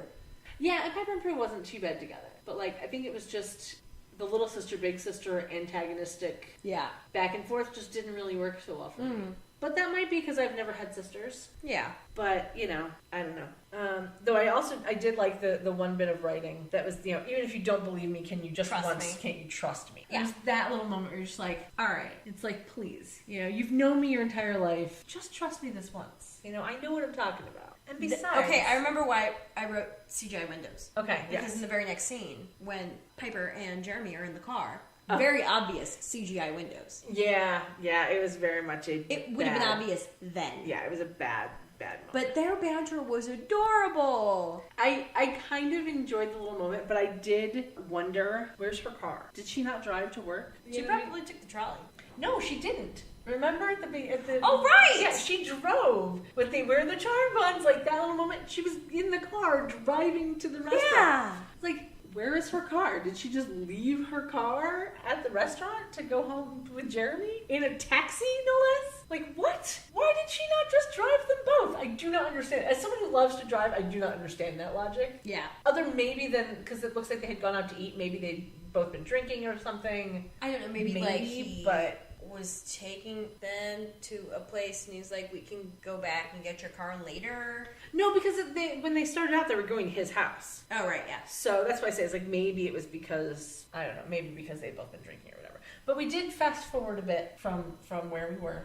We go back to Prue and Phoebe. They were talking about the Book of Shadows and the fact that in the book, she saw wood carvings, which I thought was very funny, the way that was written. Because no, you did not see wood carvings in the book. You saw drawings of wood carvings. They always call them wood carvings, though, even when they're prints from wood carvings. Yeah, and that's just weird to me. I've never understood that. I don't get it. Yeah. Mm-hmm. They look like something out of a Bosch painting. Yeah, who had to look up the words? Was Bosch what she said? Yeah. Okay. B-O-S-C-H. I'm familiar with him, but it didn't register when she was saying it. I thought she was saying a different name. Yeah. Because I know about Hieronymus Bosch. But it's one of those, like, who had to look that up? Because I know I did. I had no... I'm like... It's one of those where, like, I've heard it before. Was her tone just really weird? Was she said, probably. Like, Bosch or something? I don't know. I watch with subtitles because I'm half deaf. I'm half deaf in my left ear, so I watch with subtitles so that I don't miss anything. Because if she said Bosch, I feel like I would have recognized that. Yeah. I don't know. She might have been mush-mouthing. Who knows? Maybe. But yeah. But I just thought it was very funny. Sorry, how you doing, Blue? I just had to wake you up, didn't I? Yeah. See, now he's doing that foot thing on my foot. Good. You're doing so good, Blue. Did you want to come over here, Blue? It's like, do you have enough lap space? Come here, baby. Hello. There you go. Sit on the table with me. And that's all staying in the podcast. You're welcome, people. Yep. Thank you for kisses. Thank you for kisses. Okay. So we find out that a A bad witch is called a warlock, which, you know... There's almost always a gender disparity on that. Yeah. You're kind of in the way. Away from the microphone, thank you. That witches can be good or bad, and they can look like everybody else. So that's their little, like, hinting at you, you know? I know. It was not hinting. Yeah. It was definitely not subtle. Blue, could you stop trying to lick my nose? Thank you. So we find out that warlocks can look like anyone, so you never know who's the bad guy, which I always thought is very funny. And then, of course, we get another view of the cat. Yes. Just randomly there. Like, okay. She is our thematic element. Yep, because she's watching over them, as familiars do. Mm-hmm. Right, Blue? You watching over us? Yeah, you are. He's watching for rabbits is what he's doing. Mm-hmm. And then we cut to Jeremy and Piper in the back of the taxi, to which I wrote, didn't she drive to the restaurant? Where is her car? Because it's true. Like, she drove there. Why are they in a taxi? So the only thing I can think of is they seem to have gone out to eat because she's got, like, fortune cookies. Yeah, they went for Chinese. Yeah, so they went for food, so maybe they had drinks or something. I don't know. Are we overthinking this, Blue? Maybe. It's gonna be side-eye. I think that's a yes. But, you know, that's what we get paid for. Wait. So I again, it was the little moments between them of, you know, that he reads the fortune and the cookies. Soon you will be on top, and she doesn't believe the world. Yeah, she doesn't on believe top that's of what the it says, world, which was cute. Yeah, I liked her acting there too. Yeah, I also think it was kind of adorable. She throws the fortune at him, which I thought was just a cute little moment of like, psh, you know, it was a nice little thing. And then we get the Jeremy asks the taxi driver to make a left on 7th, which confuses her. I thought we were going to your place, which again I say, why didn't you drive? I just don't. I understand plot device of, you know. Because then later, how the fuck did she get home? Yeah, exactly. And how does she get home like 3 seconds before he shows up? But we'll get there in a second. Well, it wasn't 3 seconds. They had to go upstairs first. Yeah, it was like a couple of minutes, but still, it just, yeah. So he takes her to the old Boeing building, which apparently has a view of the Bay Bridge that's amazing. And when they get to that, I'm just like, uh-huh. But we get there in a second, because now we have to cut back to the pharmacy. To the pharmacy, which was a scene that was not in the unaired pilot. They put it in just for this, because they had to rearrange some stuff and move some stuff around, and they added that in. Yeah. And it was so well done. It was lovely how they did it. Yeah, I really enjoyed that scene.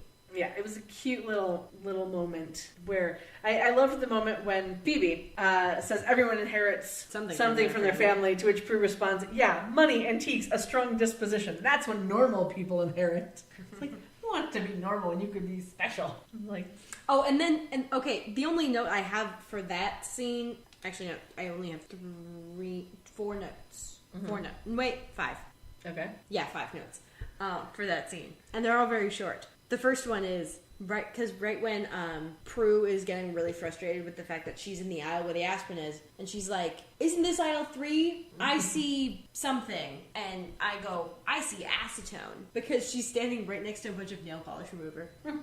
Well, I know, and they didn't do off-brands for that. No, they didn't, which I thought was very, very interesting. Yeah, they didn't like change any of the names. Granted, the first one, it was like whatever the bunch of boxes right behind Prue's head were. I wasn't sure if that was a brand, but then we turn and see Phoebe, and I'm like, no, I recognize those names. Yeah. So like, well, I think it's a little thing. I also enjoy when she's getting frustrated about not finding the aspirin, and Phoebe points out the chamomile tea. Yeah. And just the line that Prue goes, I'm not really in a homeopathic mood right now. Yes, that was a good line. It was the best delivery of that line too, because I was just like. Also, it was following some of the best bit of summarizing. Mm-hmm. Because she just summarized the entire situation, the entire episode right there. Yeah. And then was just ended it with sass. Yeah. Well, and then Phoebe's just like, well, then just move the headache out of your mind, to which results in the aspirin flying into Prue's hands. Yeah. It's like, all right. Yeah, and then of course. Then we realize that that Prue moves things when she's angry. Yes. Which just shows a lot about them as personalities, too. Because Prue, her powers come out when she's angry. Piper, when she's scared or nervous. Or startled. Yeah. But it's like, well, when does Phoebe's powers show up? I don't know that Phoebe's are necessarily... randomly at the moment. Well, because the mechanism of it isn't connected to her emotions, it's connected to what the world around her is doing. Yeah. So it doesn't make sense to have hers connected to an emotion. She can't make them come out. There's that episode later this season where they're going through that. But I just thought that was interesting of that Prue gets angry and that activates it. And Piper, when she's scared, or like that's what activates it. It's like, all right, I can see that working out. Because, like, well, you're going to be angry at the bad guys and you're going to be scared by the bad guys. That works. Yep, that does work. Yeah. And then Phoebe's trying to piss Prue off, and the camera is zooming in on both of them. Yes. What the fuck? Yeah, there's a lot Why was that necessary? There's a that lot was like of a weird stuff. kind of dramatic effect that you didn't need. Yeah. Because guess what? The interns are about to push all of the stuff off the shelves. Yeah. Well, I think that was the cutest little moment too. Is she got when Phoebe realizes dad. But before the dads. Right. It was Roger. And like an entire shelf goes. Well, no, I think it was just like all of the aspirin. Yeah. It was like, all right. It was like, now let's talk about Dad and see what happens. And that's when the well, no, that wasn't what happens because she's like, like, let's talk about Dad, and then Prue gets like verbally upset, and then the camera zoom starts in. Yeah. And then she goes, Dad. And I don't know, but I want to know how many interns it took to push all of that shit off the shelves. Yeah. You know what? Like, part of me kind of wonders if it wasn't like they were attached to like something. No. And it was just like pull the string and they all come flying kind of thing. It wasn't. But like that's, it's all those. It didn't look like that. It looked like they maybe had a board or something and were just shoving it across the shelf so that all of the stuff, like literally just hands pushing. Yeah, maybe. That's what it looked like to me. Yeah. But I also find that we have learned that Prue replies that Dad is dead, but he's not dead. No. He's very much alive, and that apparently he used to live in New York, so now we have a little moment of maybe that's why Phoebe went to New York, was to go live with Dad, or at least to be near Dad, because you never know. But yeah, so then she repeats the Dad thing. I was like, feeling better? Once. Like that little moment was like, that's cute. Yeah, I like that. And then you get the little moment of, well, the Book of Shadows said our powers would grow. Into what? Yeah, grow to what? It's not really growing right there. Just saying. No, that seems to be more a growth of her frustration. Yeah. Like that's an outburst. That's not growth. Yeah. And then we get back to Piper and Jeremy. Yeah. In this abandoned building that looks like a construction site. That Piper is very intelligently not wanting to go into. Yeah, he kicks open the door, and Piper's just like, I don't want to go in there. I don't care what the view looks like. This is crazy. And yet, because, she's been dating Jeremy for like 6 months. Yeah. Nothing bad could ever happen. Well, implicit trust. Yeah. I get it, but, Which, granted, okay, if they've been dating for 6 months, and they've spent an entire dinner and car ride together, she had to have told him Phoebe was back. Apparently she didn't, because that comes up. The fact that he mentions, that, and I bet you tell Phoebe and Prue the moment you see them. And she goes, I never mentioned that Phoebe came home. And you're just like, really? She would have. Like, you'd think she's been home now for a couple of days. You'd think she'd have mentioned to her boyfriend that her sister came home. You'd think so. But apparently not. Well, she's been home for a day. But, still. Yeah. Still. For as much time as you spent with him just these last couple of hours. Exactly. You would have told her. Exactly. And then his entire character just shifts gears. With the word oops, which was just the best little, tonal shift. Like, oops, now I'm a bad guy, bitch. Like, oh, wait. Okay. Can we spend a little bit talking about the way he's holding that knife? With his pinky on? I wrote gentleman with a knife. Yes, I totally wrote out that. He does that the entire time. He's balancing it on his thumb and forefinger, and then occasionally wrapping the next two around it, but the pinky is always out. Yeah, it was the pinky out. And then he's just ooh, I'm weaving this around. Really, really scary It was crazy. Oh my god. And then some really bad exposition. Yep, absolutely. Which, okay, we already knew you'd met him with Grams at the hospital. He did not need to rehash that. Well, but I think ever since they Grams, did it, that's it. Yeah. So you need to say. Well, yeah, but I think it was that really truly. I think it was because they had to move stuff around from the original pilot. That might have gotten forgotten. Or it was, well, crap. Now we've taken out too much. We need to add in another 30 seconds here. Let's bring back in this little moment just in case they forgot. That could have been it. Yeah.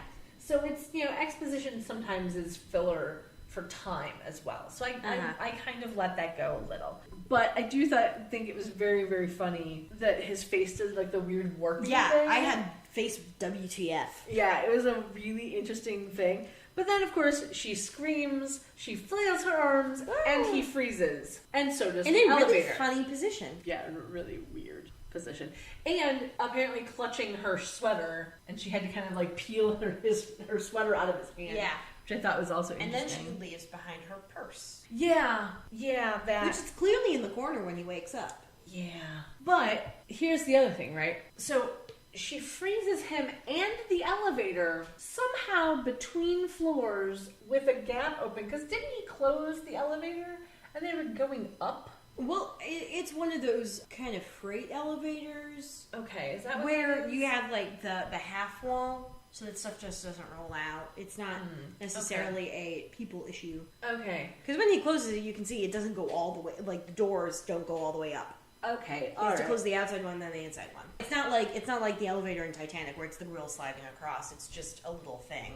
Okay, I'll allow it. But this is where the continuity of her powers annoys me.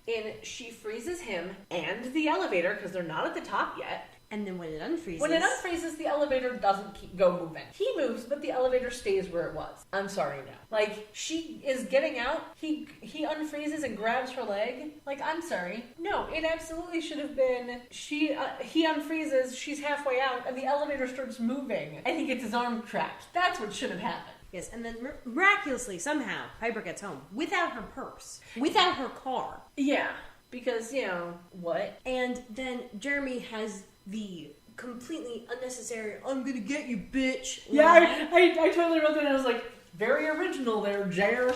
But I did like, though, that we see when we cut back to the manor and Phoebe is listening to the answering machine and Roger's on the answering machine. But I decided to let you come back to work. And I was like, very Roger. And Prue walks in holding the cat. I was like, Piper's definitely not home unless she's turned into a cat. Which I thought was the funniest little moment. Because I could see me doing that and be like, well, she's not here unless she's a dog, Yeah. Those little moments, alright, okay. But of course then they wonder how the cat got in. Oh, the window must have been left open. Really? You're gonna leave a window open? Nobody home? Really? I don't think so. But again, who knows? It's California. They do stupid shit. Piper comes in, scares, locks the door behind her. How do we get rid of a warlock? Yeah. Alright. So, now here's the thing, is that, because she knocked him out in the elevator, she gets all the way home, and that's when he finally comes to in the elevator. Convenient. Yeah. It's like, that's the I'll get you bitch. Like, yeah, okay, that's so original. And then again, he grabs the athame with the pinky out. Like, are you kidding? Oh my god. Like, seriously, it was just the You know how that would have made sense if you'd seen it in the first scene, how he'd been holding it like that. Yeah, maybe, but maybe that would have made sense. Yeah. And then he goes running through the fog because that's a thing. Yeah. And Phoebe's line about finding a spell, it's our only hope. Yeah. And immediately when they're doing it, you can tell, just by the words alone, this is not the right spell. There is nothing pertaining to your current situation. Yeah. This is, hey, Phoebe, do some, word association, but, with spells. Yeah. Well, and then there's also the, place 9 candles anointed with oils and spices in a circle. 9th candle, not in the circle. Not in the circle, and not anointed. Yeah. Like, what? Because there's only 8 candles around them, and then she uses this small pink little birthday candle. I guess Gramps was low on witch supplies. Really? I don't think so.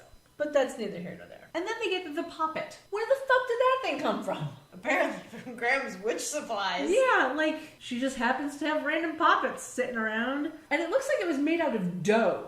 Yeah. So, what?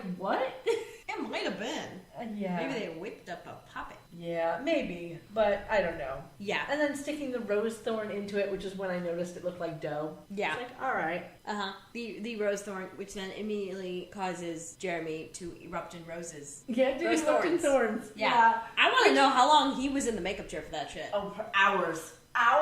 But the funniest part is, I remember the first time watching that, I did not get that correlation of she sticks the rose thorn in, and so he erupts with thorns. it didn't click in my brain that that's what had happened. And, okay, nothing in the spell would have made that happen. Yeah, no. Except for the fact that they were using a puppet, apparently. Yeah, I don't know. But it wasn't even a spell to, like, get rid of a warlock. It was a spell to make him stop loving her. That's what that spell was. Well, it was a spell to make her stop loving him. Yeah, but still. It was an anti-love spell, that's what that was. That was not a kill the warlock spell. Yeah. Yeah. Oh my god. And then, of course, you get the burst of flame because... the teeny little mushroom cloud. Yeah. It's like, alright, sure. Yeah, and then as they're cleaning up, Phoebe has the flash, and you see... it didn't work. It didn't work! And you see Prue and Piper holding unburnt candles. Yeah. Or, like, a couple of the wicks are blackened, but none of the wax is melted. Yeah. Like... It's like, seriously? Were they not burnt, like, at all? Did you just light them? Did you not want a naked wick? Because that's a thing. Uh-huh. I used to do that with my candles all the time. You buy a brand new candle and you light it just enough to make the wick turn black because you don't want a naked wick. I didn't know that was a thing. Yeah. I don't know. It could very well just be a me thing. And I'm all right with that. Yeah. And, okay, why is the first instinct to, run downstairs? And go outside. Yeah. Like, seriously, you are in the best protection you can be in that house. And we'll just open the door. And then, of course, a la convenience, Jeremy just happens to walk into frame. Yay! Yeah. Uh-huh. And Prue gets to exercise her powers a little. little. Because he taunted her, so that made her angry. Yeah! She's feeling protective and older sisterly. Mm-hmm. So then they go back up to the attic, because why not? And create the weakest barricade ever. Les Amis will be very disappointed. Yeah. Like, seriously. Yeah. It was a dresser and a chair, and it wasn't even like a good chair. And part of a door jam. Yeah, like, no. It was across like a piece of wood. Some very convenient electrical wiring tubes. Yep. But apparently one of his powers is to be able to move shit on the opposite side of a door. Well, he got it from someone else. Mm-hmm. Just like the candle fingers. Well, yeah. See, I always wondered what his original power was. Like, what's the one thing that is just Jeremy? That's what I wonder. It's probably that weird voice. Maybe, yeah. The weird demon voice. Yes. What the fuck is that? I can't even do it. Yeah. I couldn't do it either. Yeah. No. And then, of course, the door gets blown apart. Like, blown into smithereens and vaporized. Yeah. For the first time, but not the last. No. And then Prue... I don't know if they ever actually make it vaporize after this. No, I don't think so. But I know it gets broken at least a couple more times. Oh, yeah. And then Prue remembers the spirit board. Oh, yeah, the incantation on the back. Because, that's the thing you think As they are surrounded by CGI fire and then CGI wind. Yes. Well, because, he tried to do the fire thing and it didn't work. And so then he had to, hurricane them to death, I guess. Who knows? Yeah, the CGI fire and the CGI wind. Yeah, So, they're reminded of the incantation on the back of the spirit board, which wasn't really an incantation so much as a message from their mother. But they realized that the phrase, the power of 3 will set us free. Because it rhymes, it's powerful. Somehow now a spell that will work. And so they continue saying that over and over and over again. Yeah. And then you get Jeremy blowing up with the most hilarious final pose. Yeah. It was very funny. And of course, mentioning that he is one of millions. Like, really? Could have fooled me. But is that his way of saying I'm one in a million? Yes, I digress. And then, of course, he blows up into light and smoke, leaving them alone in the attic. And Prue has to get in one last the power of 3, in case you didn't hear it the first 7 times. Yeah. Yeah. Craziness. And then we cut to the next morning, when Prue goes to get the paper. The lovely Mrs. Doubtfire. Yeah, I was so excited to see that it... Look how I wrote it. Doubtfire paper, yeah. You see fire and a T. Yep. You don't see doubt. Yep. It's like I was so excited. It was great. And we have Super Chill Kat, Mm-hmm. who's just happy to be held. Yeah. She's so chill. Yeah. And we get Andy coming by. Because he felt... Cute little joke of, this ain't your coffee. Yeah. I felt really guilty about that bad cup of coffee. So you brought me a good one? Oh, no, this is for me. Nope, this is mine, but I wanted to take you out to dinner. Wait, cool, because I'm a guy. Uh-huh. Like, okay, dude, we get it. You like her. Eye roll. Yeah, so much eye roll there. Yeah. But of course, although that felt closer to chemistry with them. I think it was the closest that they got, at least in this episode. But I did like the little moment of, that he was afraid she might be afraid of rekindling the old flame. Good point, better not. It's a Friday night, 8 o'clock. Like that little moment. She hesitates, though, in such a way that you're like, bitch, she's gonna say no. And you know that, there isn't really that chemistry between them, but you kind of want to be like, woman, just say yes. You can always cancel later, but just say yes. Make the man happy, Because it's that kind of show. Yeah. It's like, give the man a good moment, Mm-hmm. He worked up the courage to come to your house and ask you out. But no, it made sense that she would hesitate. Yeah, I know. Although the whole do witches date thing was a little, Yeah, it was a little weird. Like, I don't know, bitch, I've been a witch for like a minute. It's your boy. Oh, no, that's what I wrote. Okay, I wrote, how would she know? And I just remembered, it was about Piper saying they usually get the best guys. How the fuck would you know? Especially since you're a witch, you were dating, your boyfriend turned out to be a demon, so, you're surprising. Well, granted, they did do that spell, but she's still surprisingly over it. Mm-hmm. Yeah. And then we get, they're saying goodbye to Andy, and Phoebe comes out carrying the cat. Mm-hmm. The chill cat. Because Phoebe supposedly heard a man's voice, which means she was standing at the fucking door listening. Well, okay, I can testify as someone who lives in a house that is old. These walls are not soundproof. Yeah. Not by a long shot. I hear everything. All right. I can hear people walking upstairs from down here, and there are 3 floors in between. Yeah. All right. I'll give you that. Because I live in a very small apartment, and I can hear when someone's outside if my door is open, my patio door is open. Well, because I'm right by the entrance to the apartment. Yeah. So, entrance to the building. So I can hear if someone's out there. Or, if somebody's walking past my I can hear cars door on the road from here, and we're at the back of the house. And see, I can't. You also just have better hearing than I do. This is true. Yeah. So that could be it. Yeah. That whole half-deaf thing. But no, I believe her, because, I can hear people walk up to the door from here. I hear people upstairs all the fucking time. I can often hear when someone gets to that side door before they ring the bell. You hear people in the house when there's no one in the house. Well, I don't hear them in the house. I hear them while I am in the house. Yeah. So I guess that's just a semantic difference.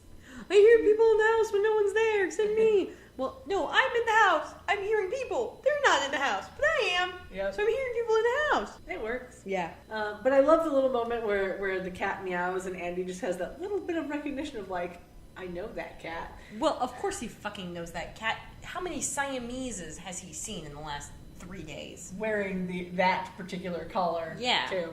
But it's how... Don't you love how that tattoo never panned out? Yeah. Yeah. But see, here's my question with the cat. Did they never call animal services? Did they never? It disappeared because then it was following the girls around the entire time. But all of a sudden, just now they have a cat. Okay. I don't know. Maybe I'm one of those people who isn't the whole "it followed me home, so I kept it" kind of thing. Maybe that's because I've always lived in apartments, but oh no, there's a cat that hangs around here who blends my neighbors. I would keep her if I could. Yeah. But she's not an indoor kitty. Oh, see. Yeah. All right. And then we get the very last moment of, the life will never be the same. Maybe that's a good thing. No. Your life is going to suck for the next few years. And then they walk back up the stairs and they go in the house. And Prue says they'll be careful, be wise, and stick together. And they go in and she closes the door. And just by staring at it. And the music playing over that is oddly reminiscent of the Goosebumps theme. Oh, is it? I didn't know that. Yeah, the weird arpeggiation, which is why I wrote those dots. Interesting.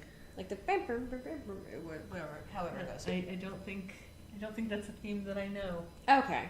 Yeah. That just popped out to me, and then it quickly changed into something else.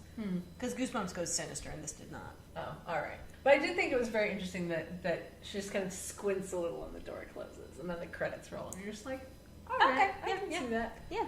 And yet somehow her power growing means she now has to use her hands. I don't understand that. Well, not yet. No, I know, but like over the course of the series. Yeah. Like over the course of the seasons, like her power grows by her having to use her hands. Like you'd think your power would grow by not having to use your hands. Yeah. Like as a wizard, your power grows by no longer having to use a wand. Or no longer having to speak the spells, they just happen. No longer having a conduit. Yeah, like why does it get better? I don't know. I don't understand that's... I got no clue. I don't get it. Okay. But yeah, that ended the episode. Yes. It was a good episode. It was a lovely starter. How would you rate it? Well, what's our rating system gonna be here? Okay, I'm totes gonna steal this from Gilmore Guys. I want to use whatever you want from the episode.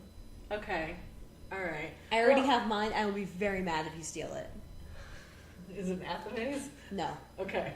No, I don't know. Like, I was kind of like, maybe it's because my name is Kat. I was like, I don't know. It's like 4 out of 5 cats.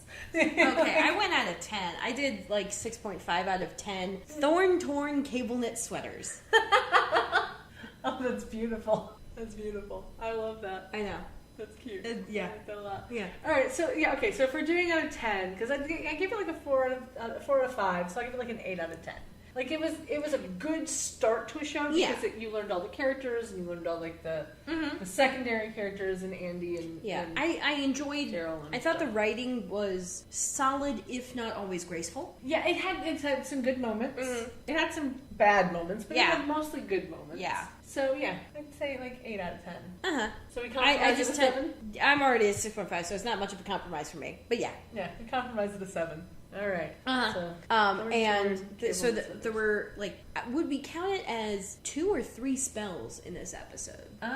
Because we got the one Phoebe reads that activates everything. Technically, there are 3 spells. That's what I would say. Yeah. And then the thorns, and then the power of 3. Yeah. I just didn't know because that last one, I didn't know if we would count that as a spell or an incantation. Which, granted, what the hell is the difference? I think a spell is written down and an incantation isn't, so technically it was written down because it was on the spirit board. Yeah, I guess. So that makes sense. Yeah. The spirit board I don't think we ever see. No, I think at least it's mentioned again. We might see it a couple more times. I don't remember seeing it.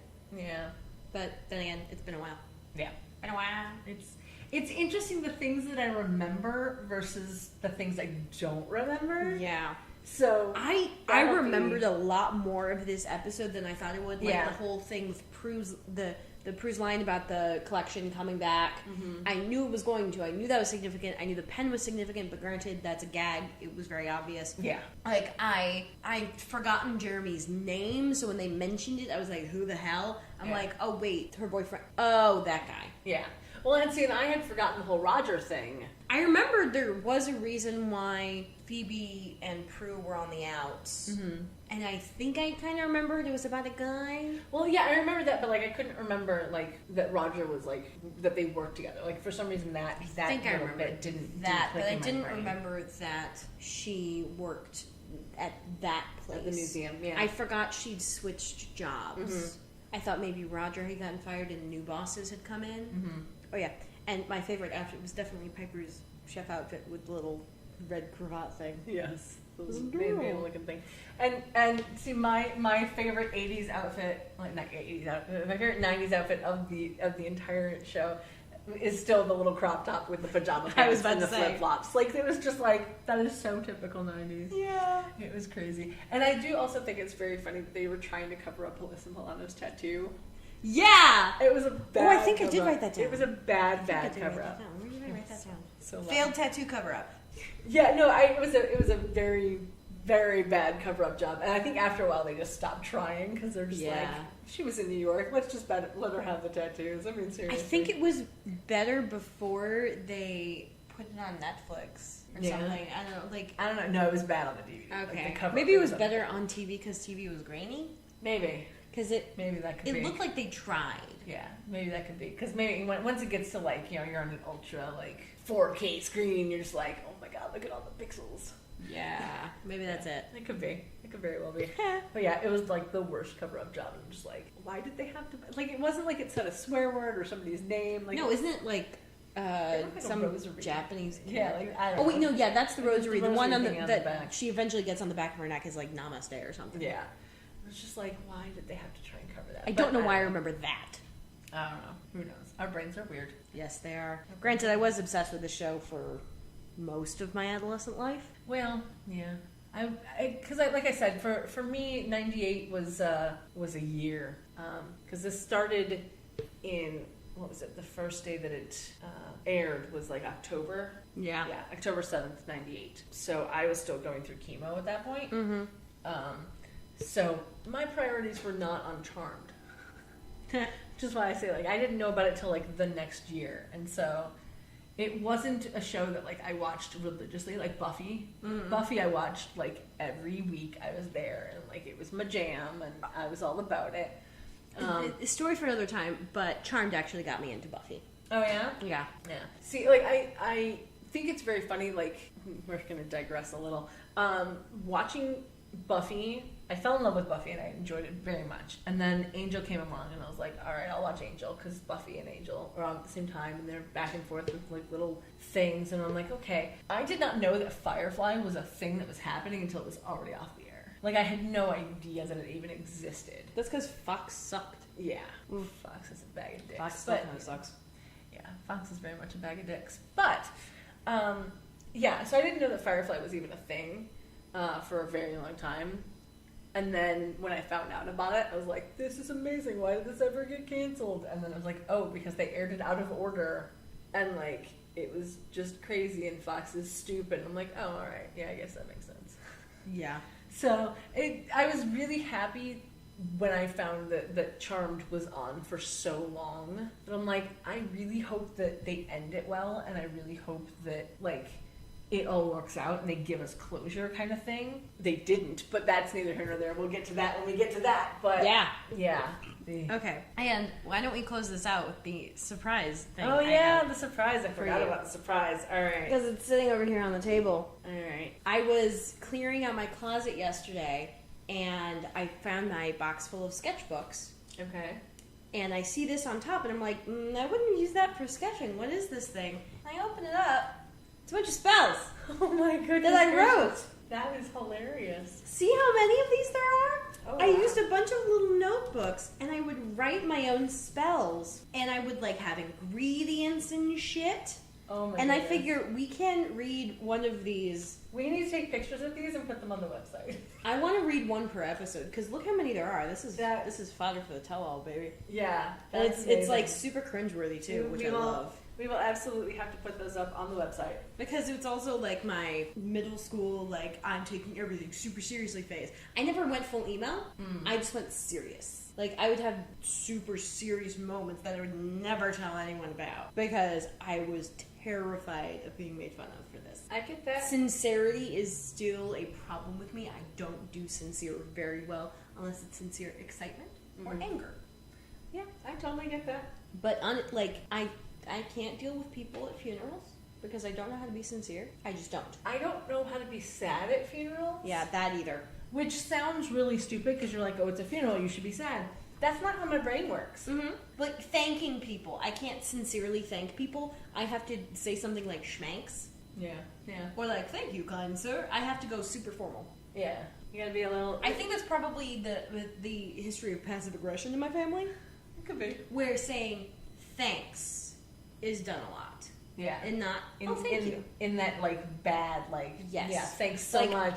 Saying thank you very much is sincere. Saying thanks does not sound like saying thanks. Yeah, I totally get that. Yeah. But anyway, the first one we have is titled, To Calm a Soul.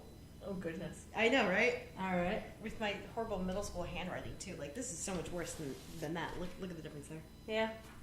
Which involves 3 sprigs lavender, 12 chamomile blossoms, 1 rosemary sprig. I don't know why I switched the order in which I put sprig.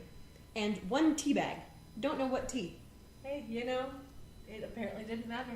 Oh, it's apparently a recipe, not technically a spell. You boil 5 cups of water for 5 minutes, then add ingredients. Dip tea bag in water 5 to 8 times. I don't know why I was obsessed with 5. Let cool and pour into a cup to drink. Enjoy. Interesting. Okay. That's a weirdo. Hey, you know, see, here's the thing. The tea bag could have been to put that stuff in. But, you know. Oh, maybe that's what it was. Yeah. Because I used to like doing loose leaf tea and stuff all the time. Except the order in which I did this, it's like add ingredients. Not mix and put in tea bag. It's add ingredients to the water, I presume. I don't know. I was like 12 when I wrote this. I don't know. So, whatever. I am very intrigued to see more gems, which we will get to next time. Yes. Put a little note that one's been read, and we'll go to the next one.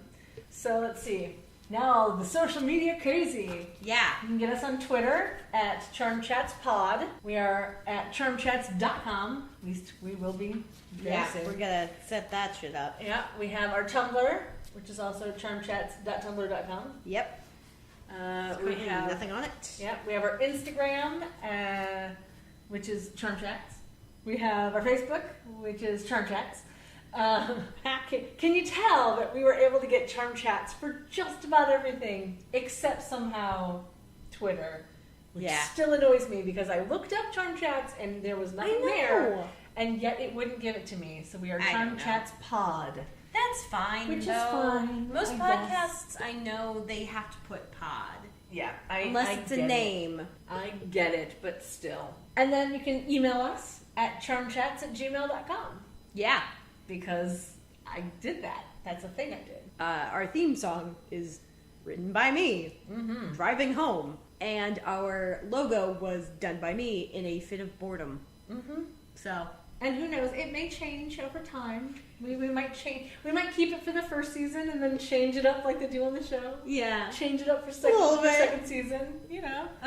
Maybe I'll get a little better at Photoshop and that's why it'll change. Hey, you know, there is nothing wrong with it. If there are any artists out there who want to draw us a blue lynx and a redheaded flame point ragdoll. Because that's what we decided our cats were. Yep. No, because I went to you and I'm like, oh well, I wanted the title of the podcast to be alliterative, and I'm like, wait a minute, chats is cat in French.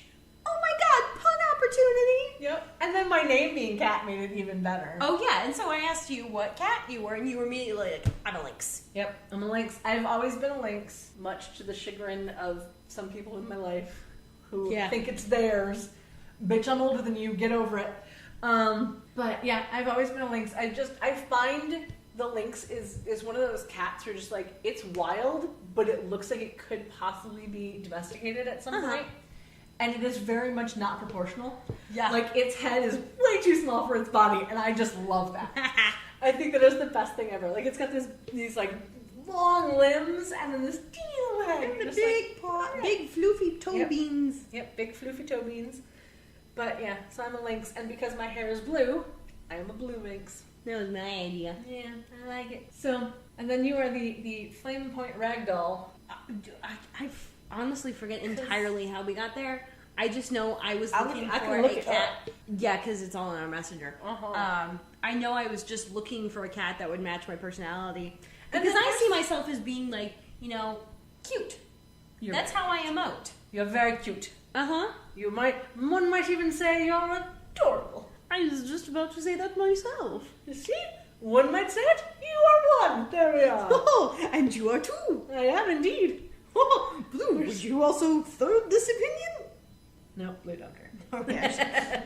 He's very alarmed by what we are doing. Blue don't care. But yeah, it was your opinion on the flame point ragdoll was that the cat looked like a doof and you loved it. Yes, which was just the best thing. Well, ever. No, because you provided me with. I was like, what kind of cat would I be? And you provided me with one, and I think you said Abyssinian. No, the Egyptian Mao. Which, because I just really like the look of the Mao. I think it's just a really pretty cat. And you're like, no, I feel like I'd have longer hair. Yeah, I do. And I'm like, oh, all right. And then I immediately switched gears and was like, maybe a Persian. And then I was like, wait, no, ragdoll. Too fussy. Yeah. I was like, no, ragdoll. And then you're just like, flame point ragdoll. I'm like, yep, that's it. Yeah. There it is, right well, there. No, because then I went and I found a photo of a flame point ragdoll. And I'm like, that's so me. Yep. The doofy photo. Yeah. I'm like, this cat looks like a doof, and I love it. Yep. That's me. It's to a T. As I say, we might put up this picture. I'll have to figure out where exactly I got that picture, so you can see what the doof is. That is a total doof. It's great. Oh yeah. Because I got myself a doof picture. Yeah, one of the photos of the links I found, its expression was so your expression when you're like done. Mm-hmm. Like, I'm over this. Done. Right, Blue? Blue is done. Blue is so done. Which means I guess we got to end the podcast. Well then, because he's about to get loud. Yeah, you will. And every time, okay, you can't see this, but every time I look at him, the tail wags. I can hear the tail. I know, because my pants. It's super cute. All right. So thank you for joining us on the first crazy, insane, long episode. Yeah. Of Charm Chats with Kendra and Kat. And we'll talk to you next time. Okay, Boo. Say bye. Say bye. We're still working on that command. All right. Charm.